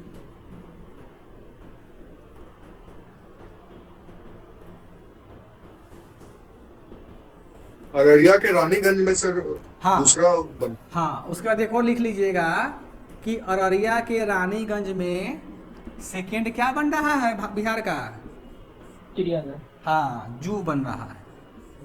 ये सब चीज़ों आप उनको डाल दीजिएगा।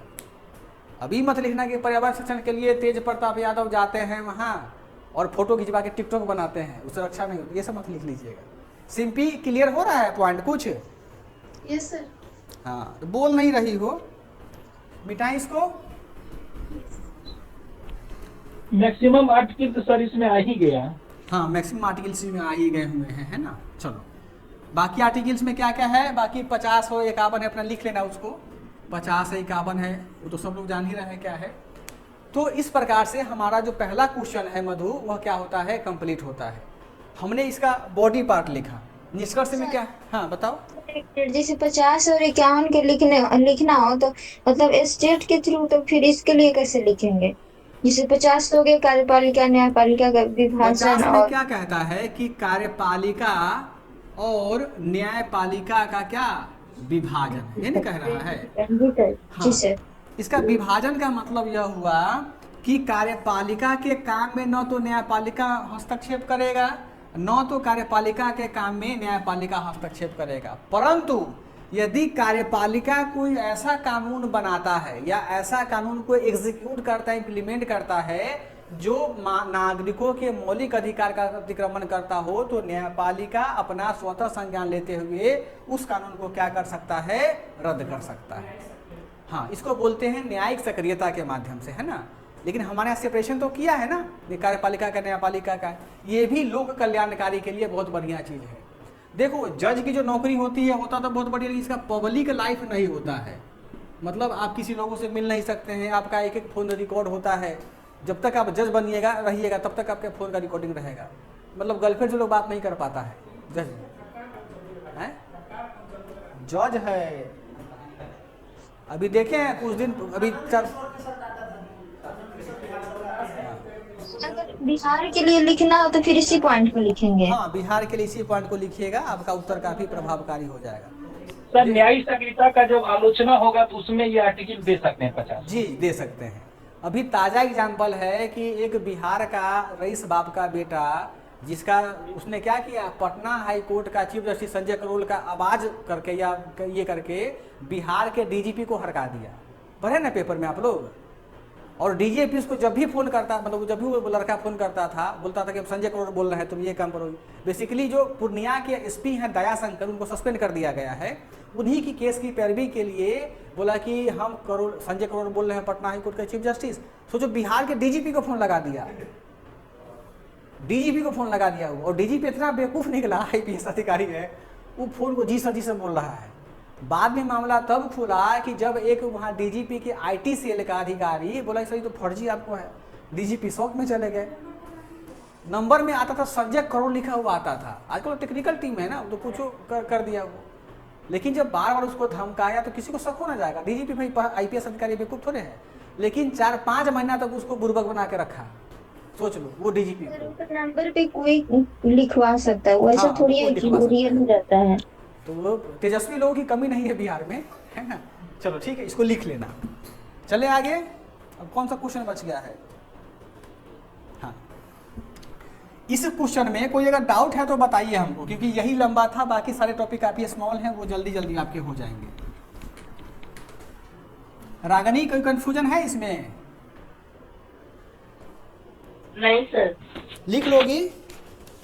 Yes sir. चलो सर, ये 12 सेट का जो आप दिए हैं अभी, इसका सिर्फ मतलब शॉर्ट नोट तैयार कर लिया जाएगा। ऑडिटर में तो मैक्सिमम इसमें आ ही जाएगा। ऑडिटर में भी आ जाएगा, 67वीं मेंस में भी आ जाएगा, 68वीं मेंस में भी आ जाएगा, है ना। क्योंकि डीपीएसपी में डिस्कशन, अब देखिए शॉर्ट में तो हम बता नहीं, अब पूरा का पूरा ओपन ही कर दिए हैं टॉपिक को। तुमको कन्हैया समझ में आ रहा है? Yes sir. तो राधा को नहीं लेकर के आए हो? सर, ऑडिटर का एक्सपेक्टेड कटअप क्या हो सकता है? 56 से तो हाँ, कम ही होना चाहिए। हाँ, कटअप खेलने के लिए बिहार में बहुत सारे तेजस्वी यूट्यूबर हैं, आप कृपया उनको देख लीजिए। हम बार बार बच्चों को बोलते हैं कि हमसे कटअप नहीं खेलिए, हम नहीं बता पाएंगे। हमारी जानकारी शून्य है कटअप में, है ना। कितना मेंस में सर बोल रहे हैं, ऑडिटर मेंस का हम बता रहे हैं। तो पहली बार तो हो ही रहा है ऑडिटर मेंस का कटअप। अभी आप मेंस दे रहे हैं या कटअप पहले ही तय कर लिए हैं।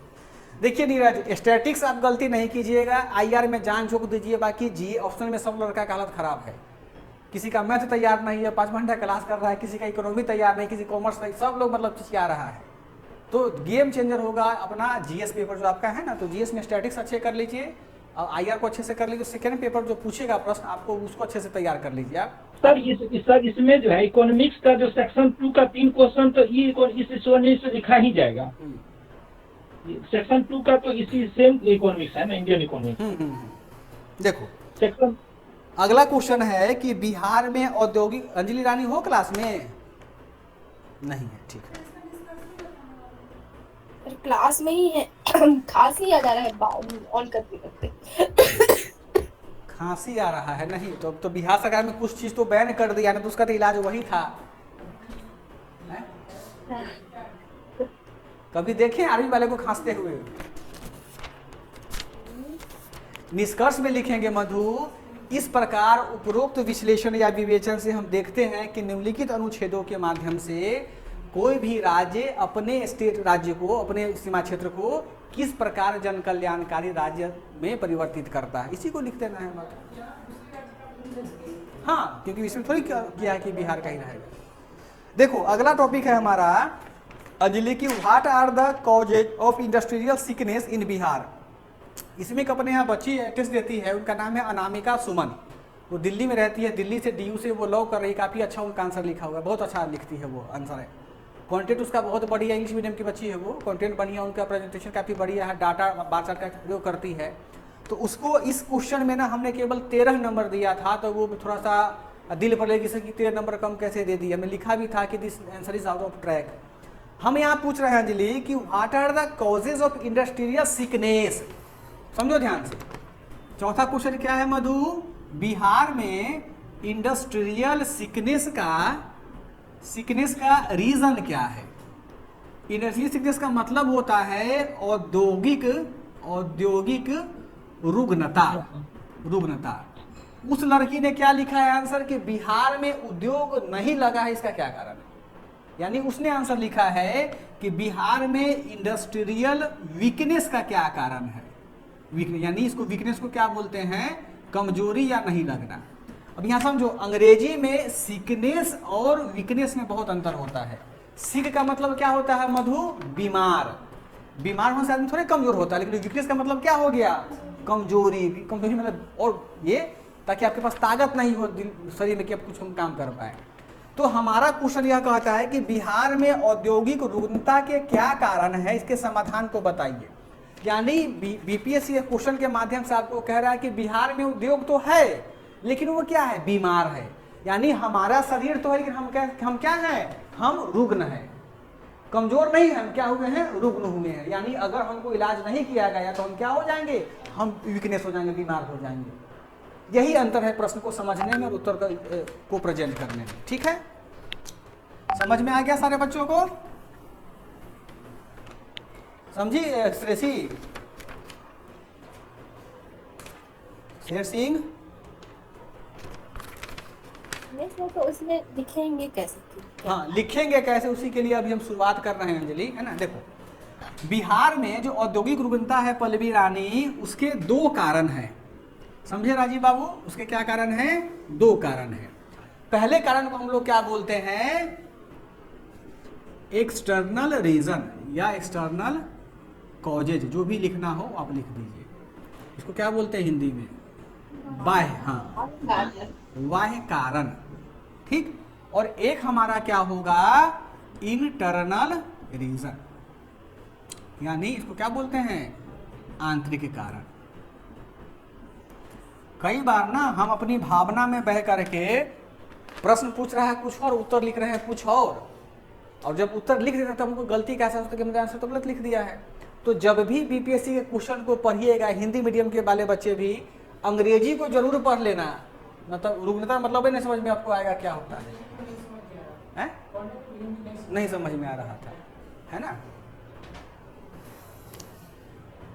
जैसे एक CSET में देखे होइएगा 2015 का क्वेश्चन है, स्टील प्लांट का मतलब क्या होता है, इस्पात उद्योग। उसका ट्रांसलेशन लिख दिया था UPSC, इस्पात का पौधा। देखा होगा आपने YouTube पे, है ना। CSET में कॉम्प्रिहेंशन बनाना होता है ना, चांद पे ट्रांसलेशन कराता है सर। हाँ, वो UPSC में तो तेजस्वी लोग रहते हैं। मतलब मोदी साहब ने खुद शादी किए, मतलब शादी किए बेचारे, लेकिन वो दाम्पत्य जीवन तो नहीं जी रहे हैं, और उसका चेयरमैनों बना दिया ऐसे सोनी आदमी को, बेचारा वो भी मतलब साधुशुदा आदमी है वो, मतलब वो शादी नहीं किया है। अब सोचो कि एक लड़का अंग्रेजी मीडियम का है, वो स्टील प्लांट को तो स्टील प्लांट समझेगा कि भाई ये इस्पात का उद्योग लगा हुआ है। स्टील प्लांट का मतलब, स्टील का मतलब क्या हो गया, इस्पात, प्लांट मतलब पौधा। अब बताओ कि जो हिंदी का कॉम्पिटिशन बनाएगा UPSC में, CSET में, उसका तो गलत होना तय है। इसीलिए हिंदी माध्यम के बच्चों का रिजल्ट UPSC में कम होता है, अंग्रेजी मतलब माध्यम के बच्चों जो गधा भी होता है उसका अच्छा रैंक के साथ वो पास होता है। अब देखो इसमें लिखना पड़ता है ना, बाह्य कारण, इसमें सीधे लिख दो एक्सटर्नल, यहाँ L कर दो, समझ जाए कि एक्सटर्नल लिखा होगा। जैसे डॉक्टर का भाषा कौन समझता है, दवाई खाना वाला समझ आएगा ना, उसी प्रकार एक एग्जाम में भी लेखक का भाषा, जो बच्चा होता है उसका भाषा कॉपी चेकर वाला समझ जाता है। देखो, तो हमारे बिहार में औद्योगिक रुग्णता के 2 कारण हैं, ठीक है केसरी। पहला कारण को हमने बताया एक्सटर्नल कारण, दूसरा कारण को बताया हमने इंटरनल कारण। एक्सटर्नल में क्या क्या हो सकता है बताओ, दिमाग लगा।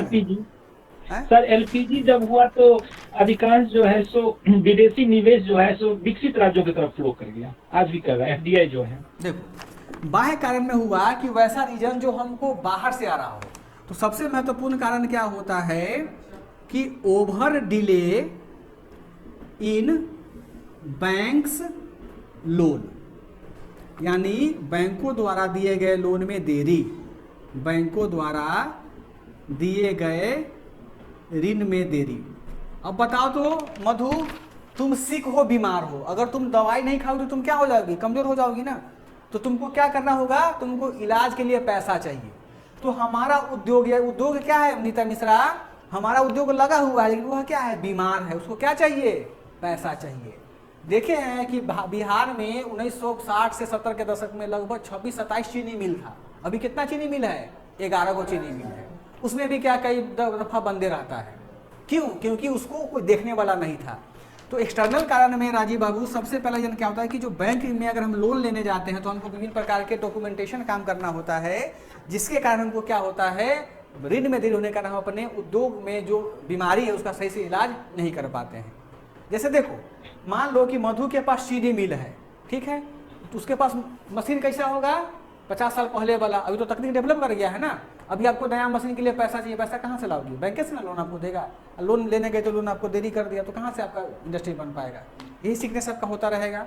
ठीक, अब देखो, चेंजिंग पॉलिसी,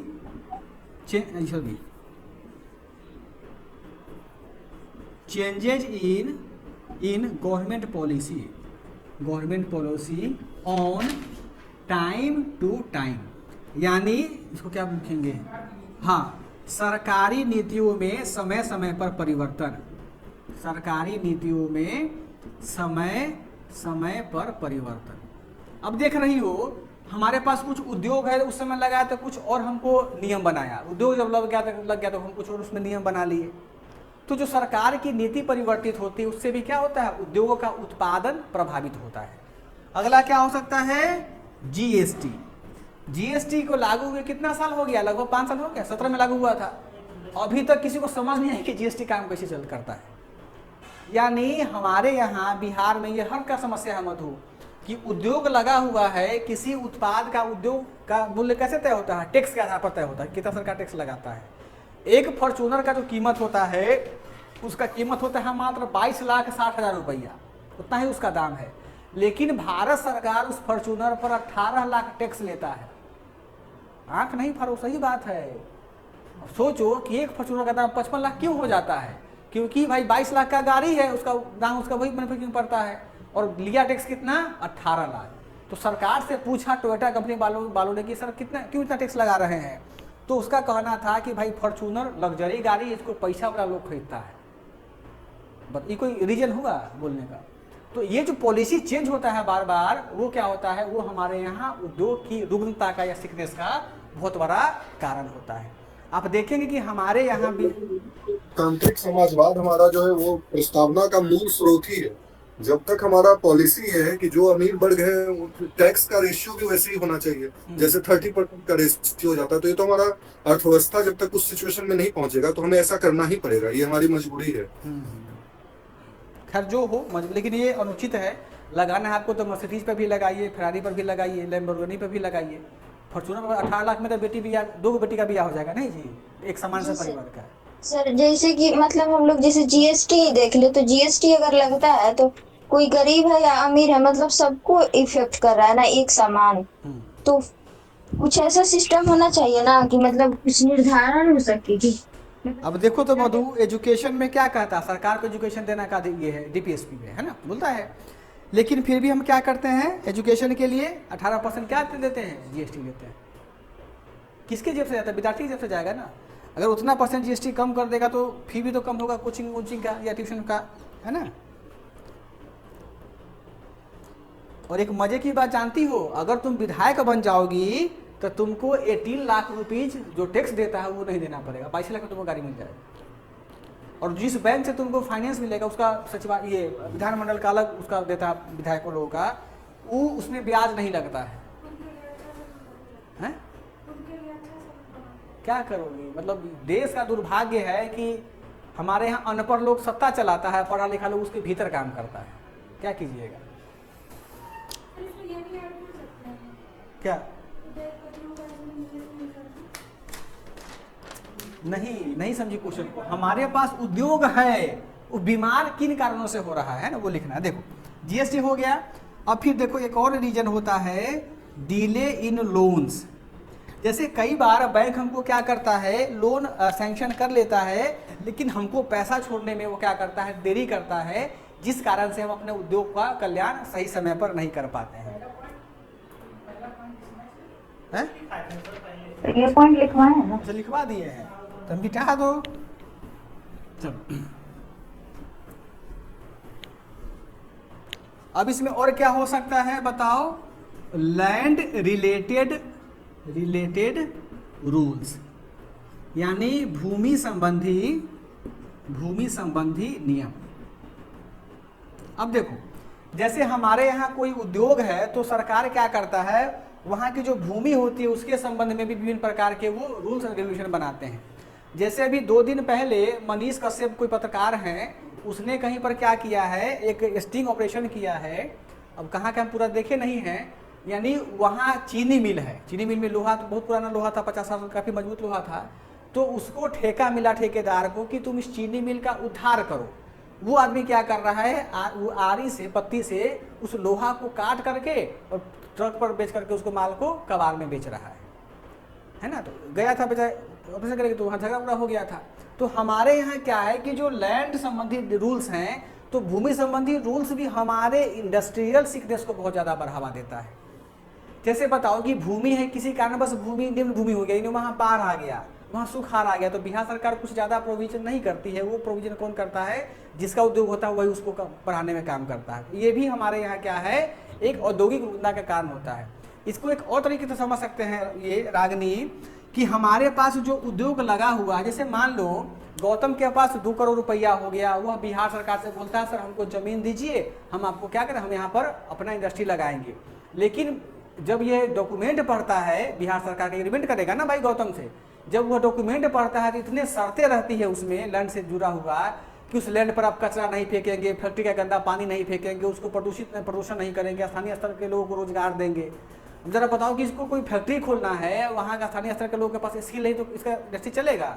तो ये सारे रूल्स जो होते हैं ये भी हमको क्या करते हैं, हमारे इंडस्ट्रियल सिकनेस को बढ़ाते हैं। ठीक है, अब देखो अगला रीजन है डिफेक्टेड इलेक्ट्रिक सप्लाई।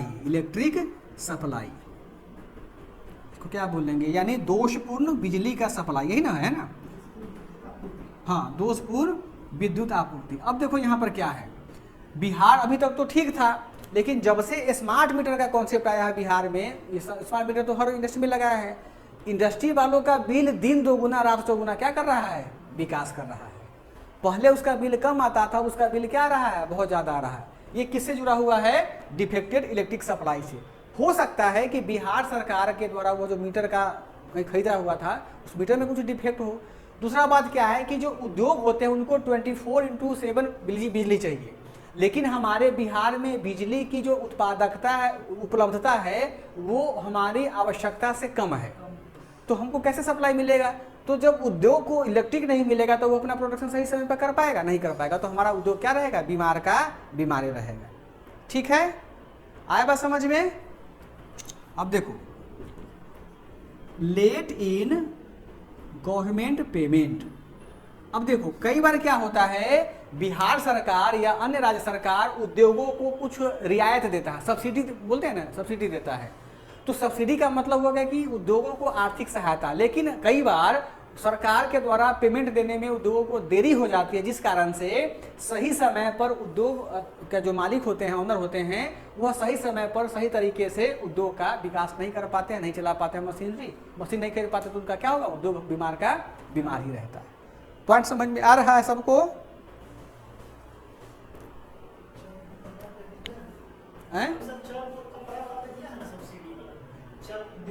हाँ हाँ, समझ में आ रहा है रागनी?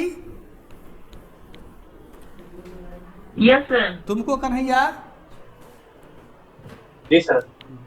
अब देखो अगला कारण क्या हो सकता है हमारे यहाँ, defected chain supply, sorry defected supply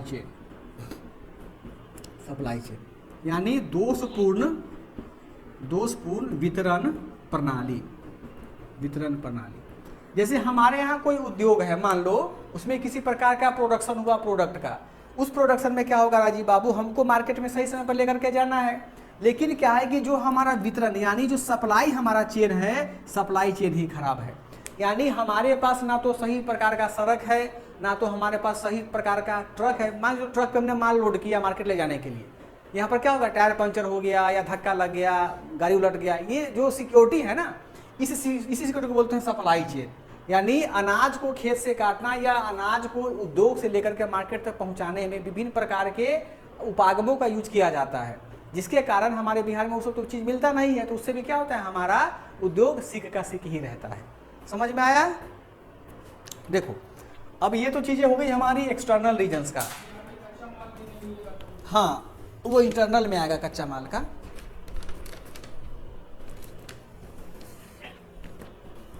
देखो आगे चले। अब देखो इंटरनल में क्या है कि हमारे यहाँ यानी बिहार में जो उद्योग रुकता होता है उसका सबसे बड़ा कारण क्या होता है, wrong project selection. Project selection यानी गलत, प्रोजेक्ट को क्या बोलते हैं, योजना चयन। योजना चयन, देखो यहाँ पे प्रोजेक्ट का मतलब उद्योग से होगा, योजना का यूज नहीं करना, यहाँ पे गलत उद्योगों का चयन। अब देखो हमारे बिहार में देखिएगा बहुत सारे ऐसे लोग हैं जिनके पास में किसी प्रकार का कोई टेक्निकल साउंड नॉलेज नहीं है, लेकिन वो क्या चला रहे हैं, इंडस्ट्री खोल के बैठे हुए हैं। यानी गौतम को मान के चलो कि उसको पढ़ने लिखने में मन लगता है, लेकिन उसके पापा बोले कि नहीं तुम लकड़ी का बिजनेस करो, उसको कोई उपाय नहीं है, उसका कोई एक्सपीरियंस नहीं है, तो वो इंडस्ट्री चल पाएगा? नहीं चल पाएगा। मधु को किराना का दुकान इसके पापा खोल करके दे देंगे, है ना, उसमें चिप्स रहेगा, बिस्किट रहेगा खाने, केक रहेगा खाने के लिए, तो जब भी कस्टमर रहेगा तो बेचारी बेच देगी, लेकिन रहेगा तो क्या करेगी, खुद दे बैठ के खाने लगेगी। अनुभव तो नहीं है इसको, तो ये क्या दुकान चल पाएगा उसका? नहीं चल पाएगा। इसी को बोलते हैं रॉन्ग प्रोजेक्ट सिलेक्शन। यानी हम अपने बिहार में वैसे उद्योग को खोलेंगे जिसमें हमारी क्या हो मधु, विशेषज्ञता हो। जैसे हम पढ़ा सकते हैं, हमसे कोई दूसरा काम नहीं होगा, तो उसी को आगे बढ़ाएंगे। हर व्यक्ति का अपना एक क्या होता है, कैलिबर होता है काम करने का, तो अपने कैलिबर को पहचान करके आप क्या करना है, उद्योग को स्थापित करना है। जैसे मान लो कि क्या नाम है उसका, विक्की को ऑडिटर में नौकरी हो गया, खूब पैसा कमाया पंचायती राज का ऑडिट कर करके 5-6 करोड़ कमा लिया। अभी पैसा से देके बौखला गया, ये लड़का क्या किया, जाके कोसी क्षेत्र में कोई उद्योग खोल दिया, तो उसमें उद्योग चलेगा? वहाँ तो बाढ़ का क्षेत्र आता है, कैसे चलेगा? तो हम कई बार रॉन्ग प्रोजेक्ट का भी चयन कर लेते हैं और रॉन्ग प्लेस का भी चयन करते हैं। यह भी एक दूसरा पॉइंट होगा कि सिलेक्शन ऑफ रॉन्ग प्लेसेस। यानी जो उद्योग, जैसे गन्ना उद्योग, अगर हमको ईख का उद्योग लगाना है, चीनी उद्योग लगाना है, सुपौल में चलेगा? सोचो तो मधु, कहाँ चलेगा? जहाँ गन्ना का उत्पादन होता हो, यानी चंपारण में चलेगा, सीतामढ़ी में चलेगा। बात समझ में आया? अभी इथेनॉल प्लांट कहाँ लगा है? पूर्णिया में, भोजपुर में लगा है। तो इथेनॉल प्लांट से जो भी पेट्रोल का होगा या मोम का उद्योग होगा, वो कहाँ चलेगा ज़्यादा? पूर्णिया में चलेगा या भोजपुर में चलेगा, क्योंकि उसको रॉ मटेरियल वहाँ मिलेगा। तो जहाँ रॉ मटेरियल होगा वहीं पर उद्योग को स्थापित किया जाएगा, तो हमारा उद्योग क्या होगा, काफ़ी लंबे समय तक सर्वाइव कर पाएगा। ठीक है केसरी, आगे चले। अब देखो इंटरनल में एक और आता है मार्केटिंग प्रॉब्लम। एक मार्केटिंग तो यहाँ भी आता है और एक मार्केटिंग यहाँ पर भी आता है। देखो इस मार्केटिंग को मतलब क्या हो इंटरनल का, इसको टेक्निकल मार्केटिंग का हम लोग क्या देते हैं, नाम देते हैं। हमारे बिहार के उद्योगपति जो हैं या व्यवसायी हैं, कितने लोग जो पढ़े लिखे हैं, अपने प्रोडक्ट का प्रचार करते हैं ऑनलाइन, फेसबुक पे, यूट्यूब पे? कितने लोग करते हैं? नहीं करते हैं। यानी जब तक तुम्हारे प्रोडक्ट का प्रचार प्रसार नहीं होगा बेहतर तरीके से, तब तक आपका प्रोडक्ट मार्केट में बिक पाएगा? नहीं बिक पाएगा, मार खा जाएगा वो, है ना। तो ये भी क्या होता है कि बहुत ये कारण होता है हमारे औद्योगिक सिकनेस का, है ना। अब है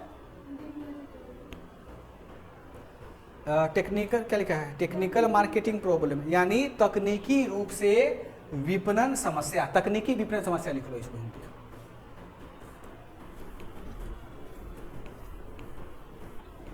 समझ में आ रहा है रागनी, श्रेषी? Yes sir. अब देखो इनएप्रोप्रिएट मैनेजमेंट, यानी अपर्याप्त, दोषपूर्ण प्रबंधन। हाँ, अपर्याप्त प्रबंधन, या ये कह लो उसको दोषपूर्ण प्रबंधन। देखो दोषपूर्ण प्रबंधन का मतलब क्या होता है उद्योग जो उद्योगपति होते हैं एक ऐसा मैनेजर को चाहते हैं जो कम सैलरी ले और ज़्यादा काम करे। हर उद्योगपति तो यही चाहता है। और हमारे बिहार में क्या है कि प्रबंधन यानी मैनेजमेंट कौन अच्छा कर सकता है? जिसने मैनेजमेंट की पढ़ाई किया हो। तो जरा बताओ तो कि बिहार जैसे राज्य में कोई लड़का IIM अहमदाबाद से मैनेजमेंट का पढ़ाई किया हुआ है तो बिहार में काम करेगा मधु? तो जब बिहार में काम नहीं करते यहाँ मैनेजमेंट बढ़िया होगा? नहीं होगा। तो जब नहीं होगा तो उद्योग हमारा बढ़िया हो पाएगा? नहीं हो पाएगा।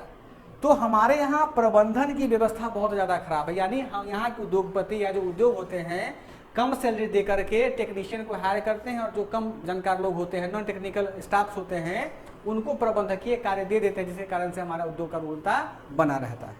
ठीक है सिंपली। अब देखो इंटरनल में एक और रीजन होता है non skilled labour. Non skilled labour इसको क्या बोलते हैं? हाँ, अर्ध नहीं, अकुशल श्रमिक। हाँ, अकुशल श्रमिक। अब इसका क्या मतलब हुआ? अकुशल श्रमिक का मतलब होता है कि हमको उद्योग में तो टेक्निकल स्टाफ चाहिए, लेकिन हमारे बिहार में कैसे श्रमिकों की संख्या अधिक है? अकुशल श्रमिक, यानी उसके पास कुछ टेक्निकल नॉलेज नहीं है। यानी कभी देखते हो बिहार के मजदूर को, कभी बढ़ई का काम कर लिया, कभी मकान जोड़ लिया, कभी रोड बना देता है, कभी जाकर के वो किसी को मरने हरने भोज भात बना दिया। मतलब एक ही व्यक्ति विभिन्न प्रकार के काम करते हैं, तो दक्षता नहीं ना होगा? हैं? मल्टी टैलेंटेड नहीं होता है, वो मल्टी रूप से बीमार होते हैं। हाँ, अब इसके लिए कौशल विकास योजना आया है, जिसमें कि बिहार सरकार अब पूछता है कि तुम्हारा मन किस में लगता है। अगर तुमको राजमिस्त्री बनना है तो तुमको बिहार सरकार राजमिस्त्री का ट्रेनिंग देगा।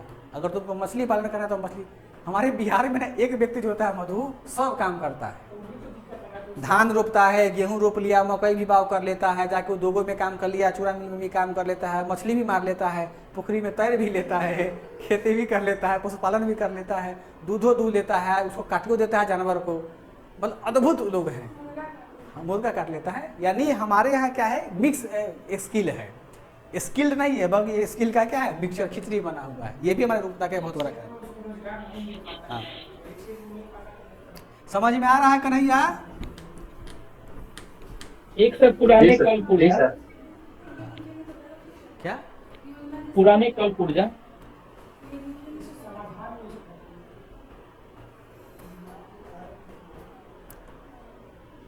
देखो अगला क्या है, अगला काम है कि defective and old parts of machinery. यही ना बोल रहे हैं नीरज बाबू? यानी क्या है, क्या इसको बोलते हैं, दोषपूर्ण पुराना कल पुर्जा। अब जरा बताओ तो कि कोई उद्योग हमारे यहाँ 50 साल पहले लगा है, उसमें नट बाल्टू कब कितना का होगा? पहले का होगा। यानी हमारे बिहार में औद्योगिक योजना का एक सबसे महत्वपूर्ण कारण क्या होता है कि जो उद्योग में मशीन लगे हुए होते हैं उसका जो कल पुर्जा होता है कैसा होता है, बहुत ज़्यादा पुराना होता है, जिसके कारण वो क्या होता है, बहुत हेवी रेट हो जाता है। देखिए ना कि पहले एकदम शुद्ध लोहा का फैक्ट्री बनता था। कभी दरभंगा आपको जाना हो तो दरभंगा महाराज के किला में वहाँ का चीनी उद्योग लगा हुआ है, वहाँ का तुमको लोहा नहीं उठा पाओगे हाथ से, इतना मजबूत लोहा। वो उस समय ब्रिटेन से जहाज से मंगवाए थे, 1932 की बात है, 32 के आसपास में इंग्लैंड से के जहाज से, पनिया जहाज से आया था उनके लिए कि भाई यहाँ मधुबनी में, जयनगर में, दरभंगा के लोगों को क्या मिले, रोजगार मिले। और इतना भारी है कि यदि उसको हम नया से सरकार बनाएगा ना तो उसमें 2 फैक्ट्री खोल लेगा, इसलिए उस उद्योग को नहीं बना रहा है पहले का। और उसमें जंग नहीं लगा हुआ है, जैसे दिल्ली में कुतुब मीनार है ना, उसके आगे कोई लौह स्तंभ बगल में है, वहाँ पे तक जंग नहीं लगा हुआ है। उसी प्रकार वहाँ के जो कुछ पार्ट्स में है कुछ जंग लगा, बाकी मैक्सिमम पार्ट उसके अभी ठीक ठाक है दरभंगा महाराज का। अच्छा देखो मधु कि जो गलत काम करता है ना उसको भगवान गलत रिजल्ट देते हैं। जो हरिहर सिंह थे, हरि सिंह थे दरभंगा महाराज के, इतना गलत काम के लोग इतना शोषण किया, हालांकि हम लोग तो जानते हैं नहीं तो उसको कोई औलाद नहीं दिए भगवान। तो संपत्ति को ये उसको क्या करे, मतलब जिए। उसकी संपत्ति को कौन यूज कर रहा है, भारत सरकार। जमीन छीन लिया, एयरपोर्ट बना लिया, जमीन छीन की एयरफोर्स का वहाँ ये CRPF का छावनी बना दिया है। हाँ, उसका जहाँ दरभंगा महाराज पूजा करने जाते थे अपने पत्नी के साथ में, बताओ कि भगवान का पूजा किया, कुछ मिला नहीं उनको, मर गए बेचारे। तो उस जो मंदिर था उसको कॉलेज बिहार सरकार बना दिया है ना, ललित नारायण मिथिला यूनिवर्सिटी है ना। चलो देखो तो ये सारे जो क्वेश्चंस हैं, ये यही सारे जो हमारे टॉपिक्स हैं। राजनीतिक इच्छा शक्ति की कमी सर। क्या हुआ? राजनीतिक इच्छा शक्ति की कमी। हाँ, इसमें लिख लीजिए इसमें था कि आज ही एक एडिटोरियल आया था, डॉक्टर श्री कृष्ण सिंह उस समय थे तो फर्स्ट पंचवर्षीय योजना में बिहार जो है 5th पोजीशन पे था, और इंडस्ट्री डेवलपमेंट के कारण सेकंड पंचवर्षीय योजना में हम 2nd नंबर पे थे, और आज हम पीछे से लैंड कर रहे हैं। तो कहीं कहीं राजनीतिक दूरदर्शिता की वजह हो रहा है। हाँ बिल्कुल, लिख लीजिए lack of weak political power, यानी हमारे यहाँ राजनीतिक इच्छा शक्ति का क्या होता है, कमी है। देखो सरकार यदि चाहे तो सब कुछ कर सकती है, लेकिन हमारे यहाँ क्या है, राजनीतिक इच्छा शक्ति जो है वो मरा हुआ है मधु। वो नहीं चाहता कि हमारा उद्योग क्या हो, डेवलप। बताओ कि बिहार का ही डॉक्टर जाकर के मतलब बाहर में इतना बड़ा बड़ा अस्पताल खोल देता है। वेदांता अस्पताल उन्हीं का है ना सर, बिहार वाले का कोई है? नहीं, कोई बहुत बड़ा सा अस्पताल है, उसका चयन बिहार के पटना का डॉक्टर है वो, उसका नाम हम मिस कर रहे हैं। बिहार के बहुत सारे उद्योगपति हैं जो जाके बॉम्बे में, गुजरात में उद्योग लगाए, बिहार में क्यों नहीं लगाता है? क्योंकि यहाँ जो पॉलिटिकल पावर है, पॉलिटिकल नेता सब है, वो उनको किसी प्रकार से मदद नहीं करवाता। हाँ, लेवी नहीं लिख सकते हैं ना, मतलब लिखोगे कि वसूली एक कारण है, वसूली कैसे लिख सकते हो सर? ये निजी निवेश जो है, बचत कम होने के कारण जो है सो निजी निवेश में कमी। हाँ, लिख सकते हैं इंटरनल, इसमें लिख लीजिए, लिख लो यहाँ पर निजी निवेश में कमी।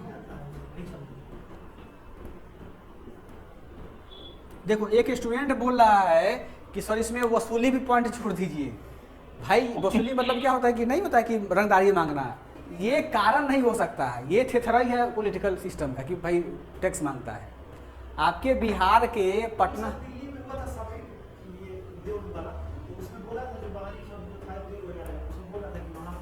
हाँ वो सही बात है कि आपसे अगर आप उद्योग खोलिएगा तो आपसे पैसा मांगेगा ही, नहीं दीजिएगा पैसा तो आपके बेटे पे उठा के चल जाएगा, कह के गोलियां मार देगा।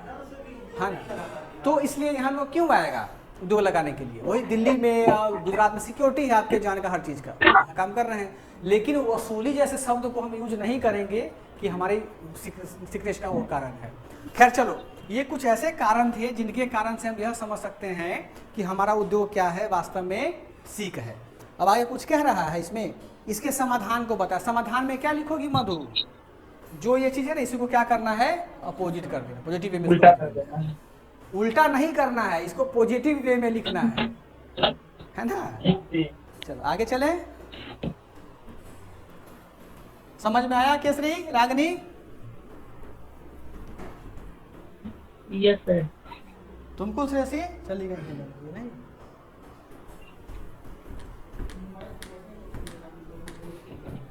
श्रेयसी हो सर एक ही पूछना था इसमें। हाँ पूछिए। सर एक ही पूछना था। हाँ पूछिए। यदि टाइम शॉर्ट कर जाए और इस पॉइंट को सिर्फ चार्ट या फ्लो में ही दिखा के छोड़ा जाए तो उसमें मार्किंग का क्या पैटर्न हो सकता है सर?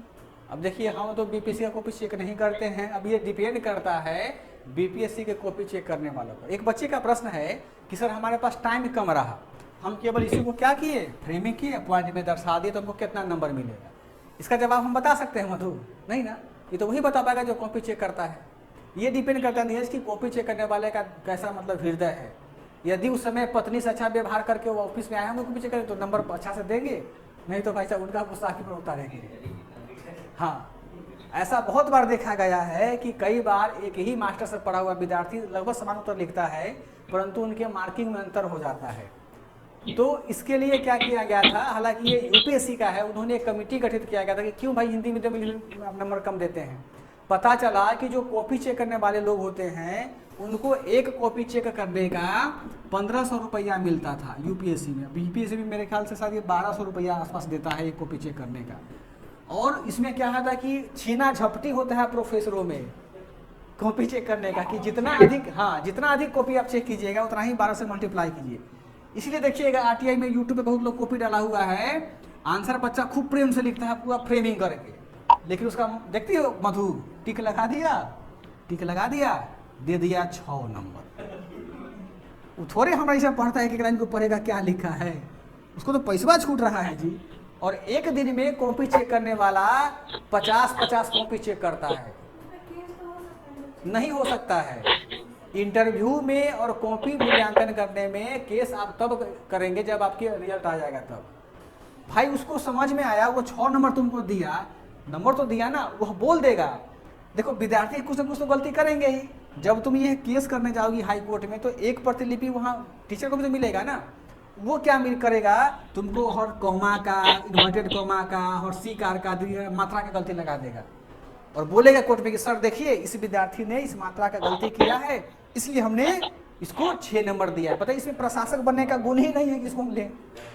नहीं जीत पाओगी मास्टर से। मास्टर ऐसा संभव ही नहीं है, ऐसा संभव ही नहीं कि तुमसे कोई गलती इसमें नहीं हो, मानवीय गलती ना हो। बोल देगा कि सर पैराग्राफ चेंज नहीं किया है। जब सर सब्जेक्टिव पढ़ता ही नहीं तो ज्यादा ग्राफिक फ्लोचार्ट दिखाया जाए। हाँ वो नहीं पढ़ता, उनके पास समय नहीं होता भाई। 38 पेज 36 पेज की कॉपी होती है नीरज, और बच्चे लोग 36 पेज लिखते हैं।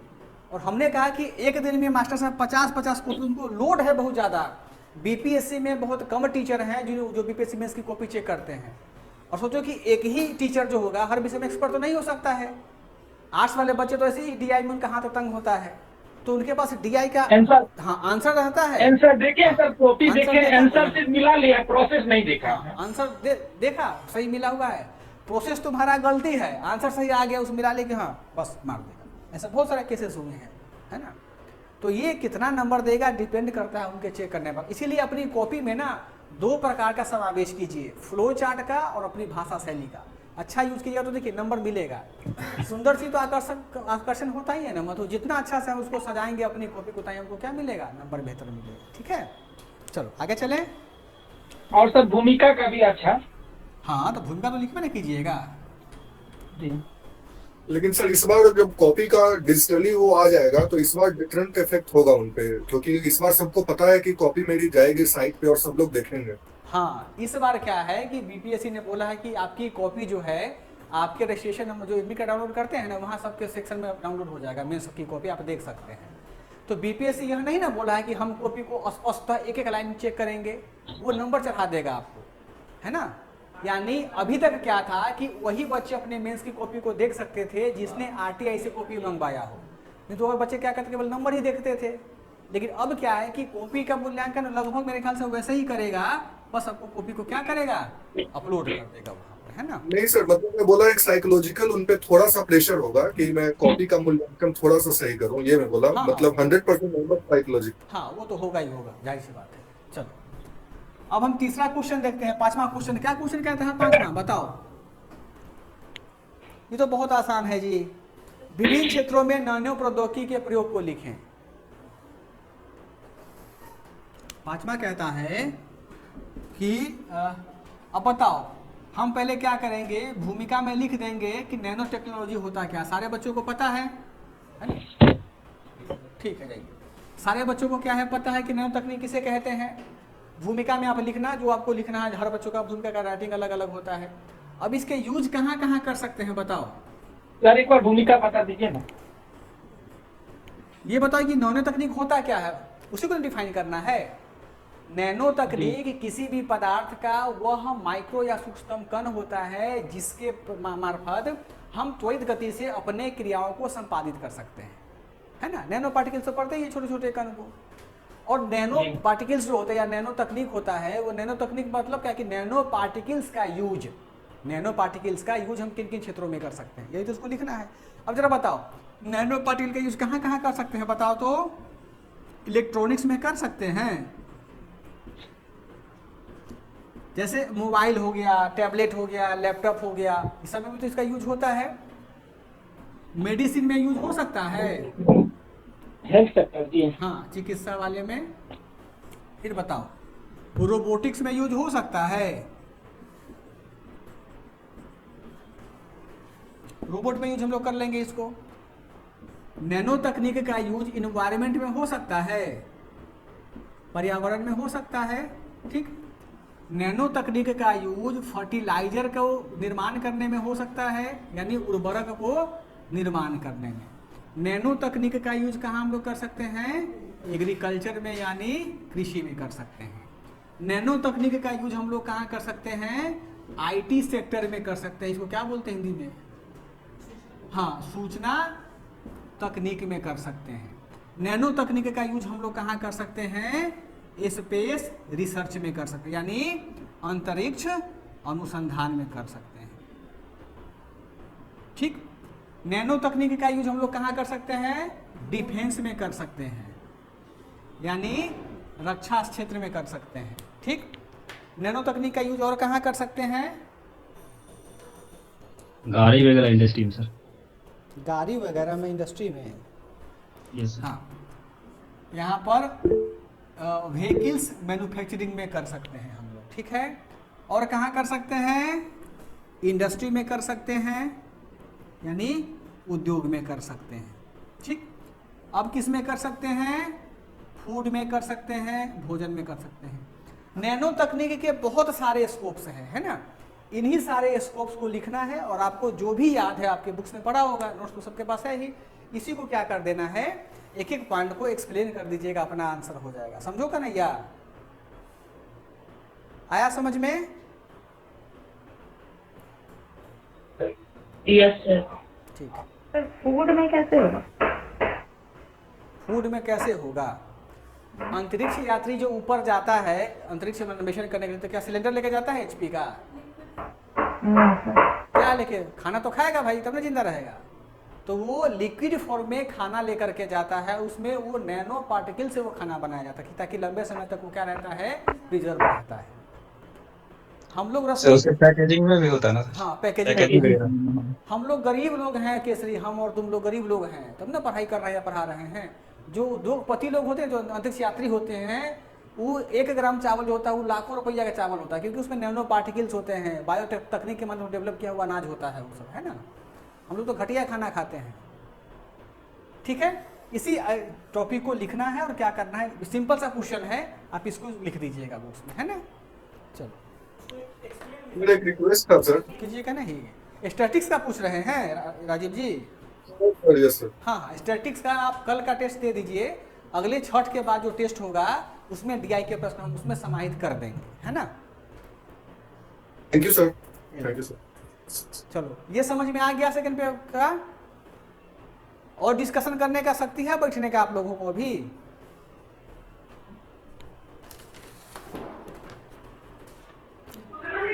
नहीं सर।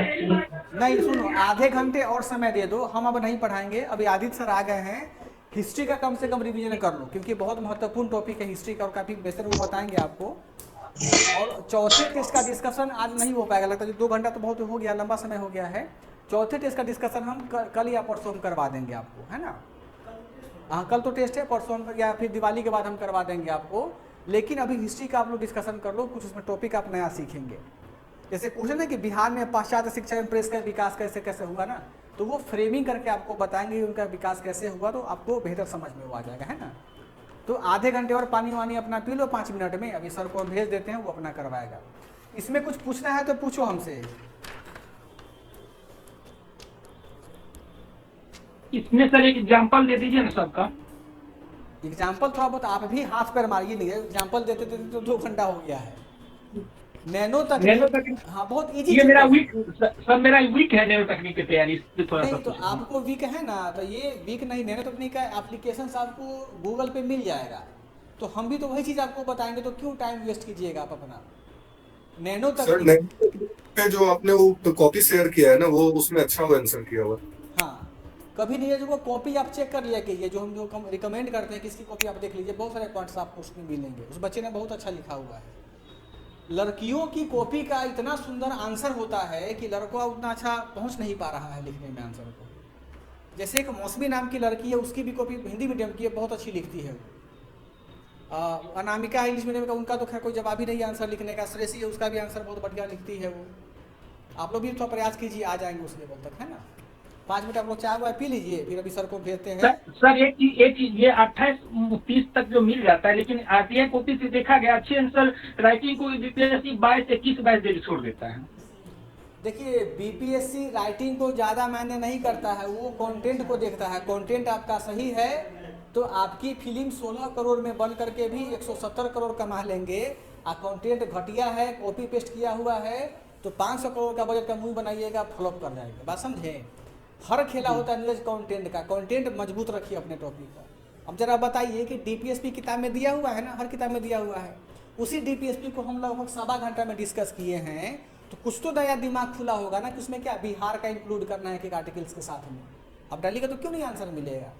बीपीएससी के मेंस के कॉपी में बिहार की योजनाओं का, बिहार सरकार के इनिशिएटिव्स का जहाँ जगह मिले वहाँ उसका क्या कर दो, यूज कर दीजिए उसको, बहुत अच्छा नंबर मिलेगा। ठीक है, चलो सर को हम भेजते हैं, अभी हिस्ट्री करवा देंगे। Thank you sir.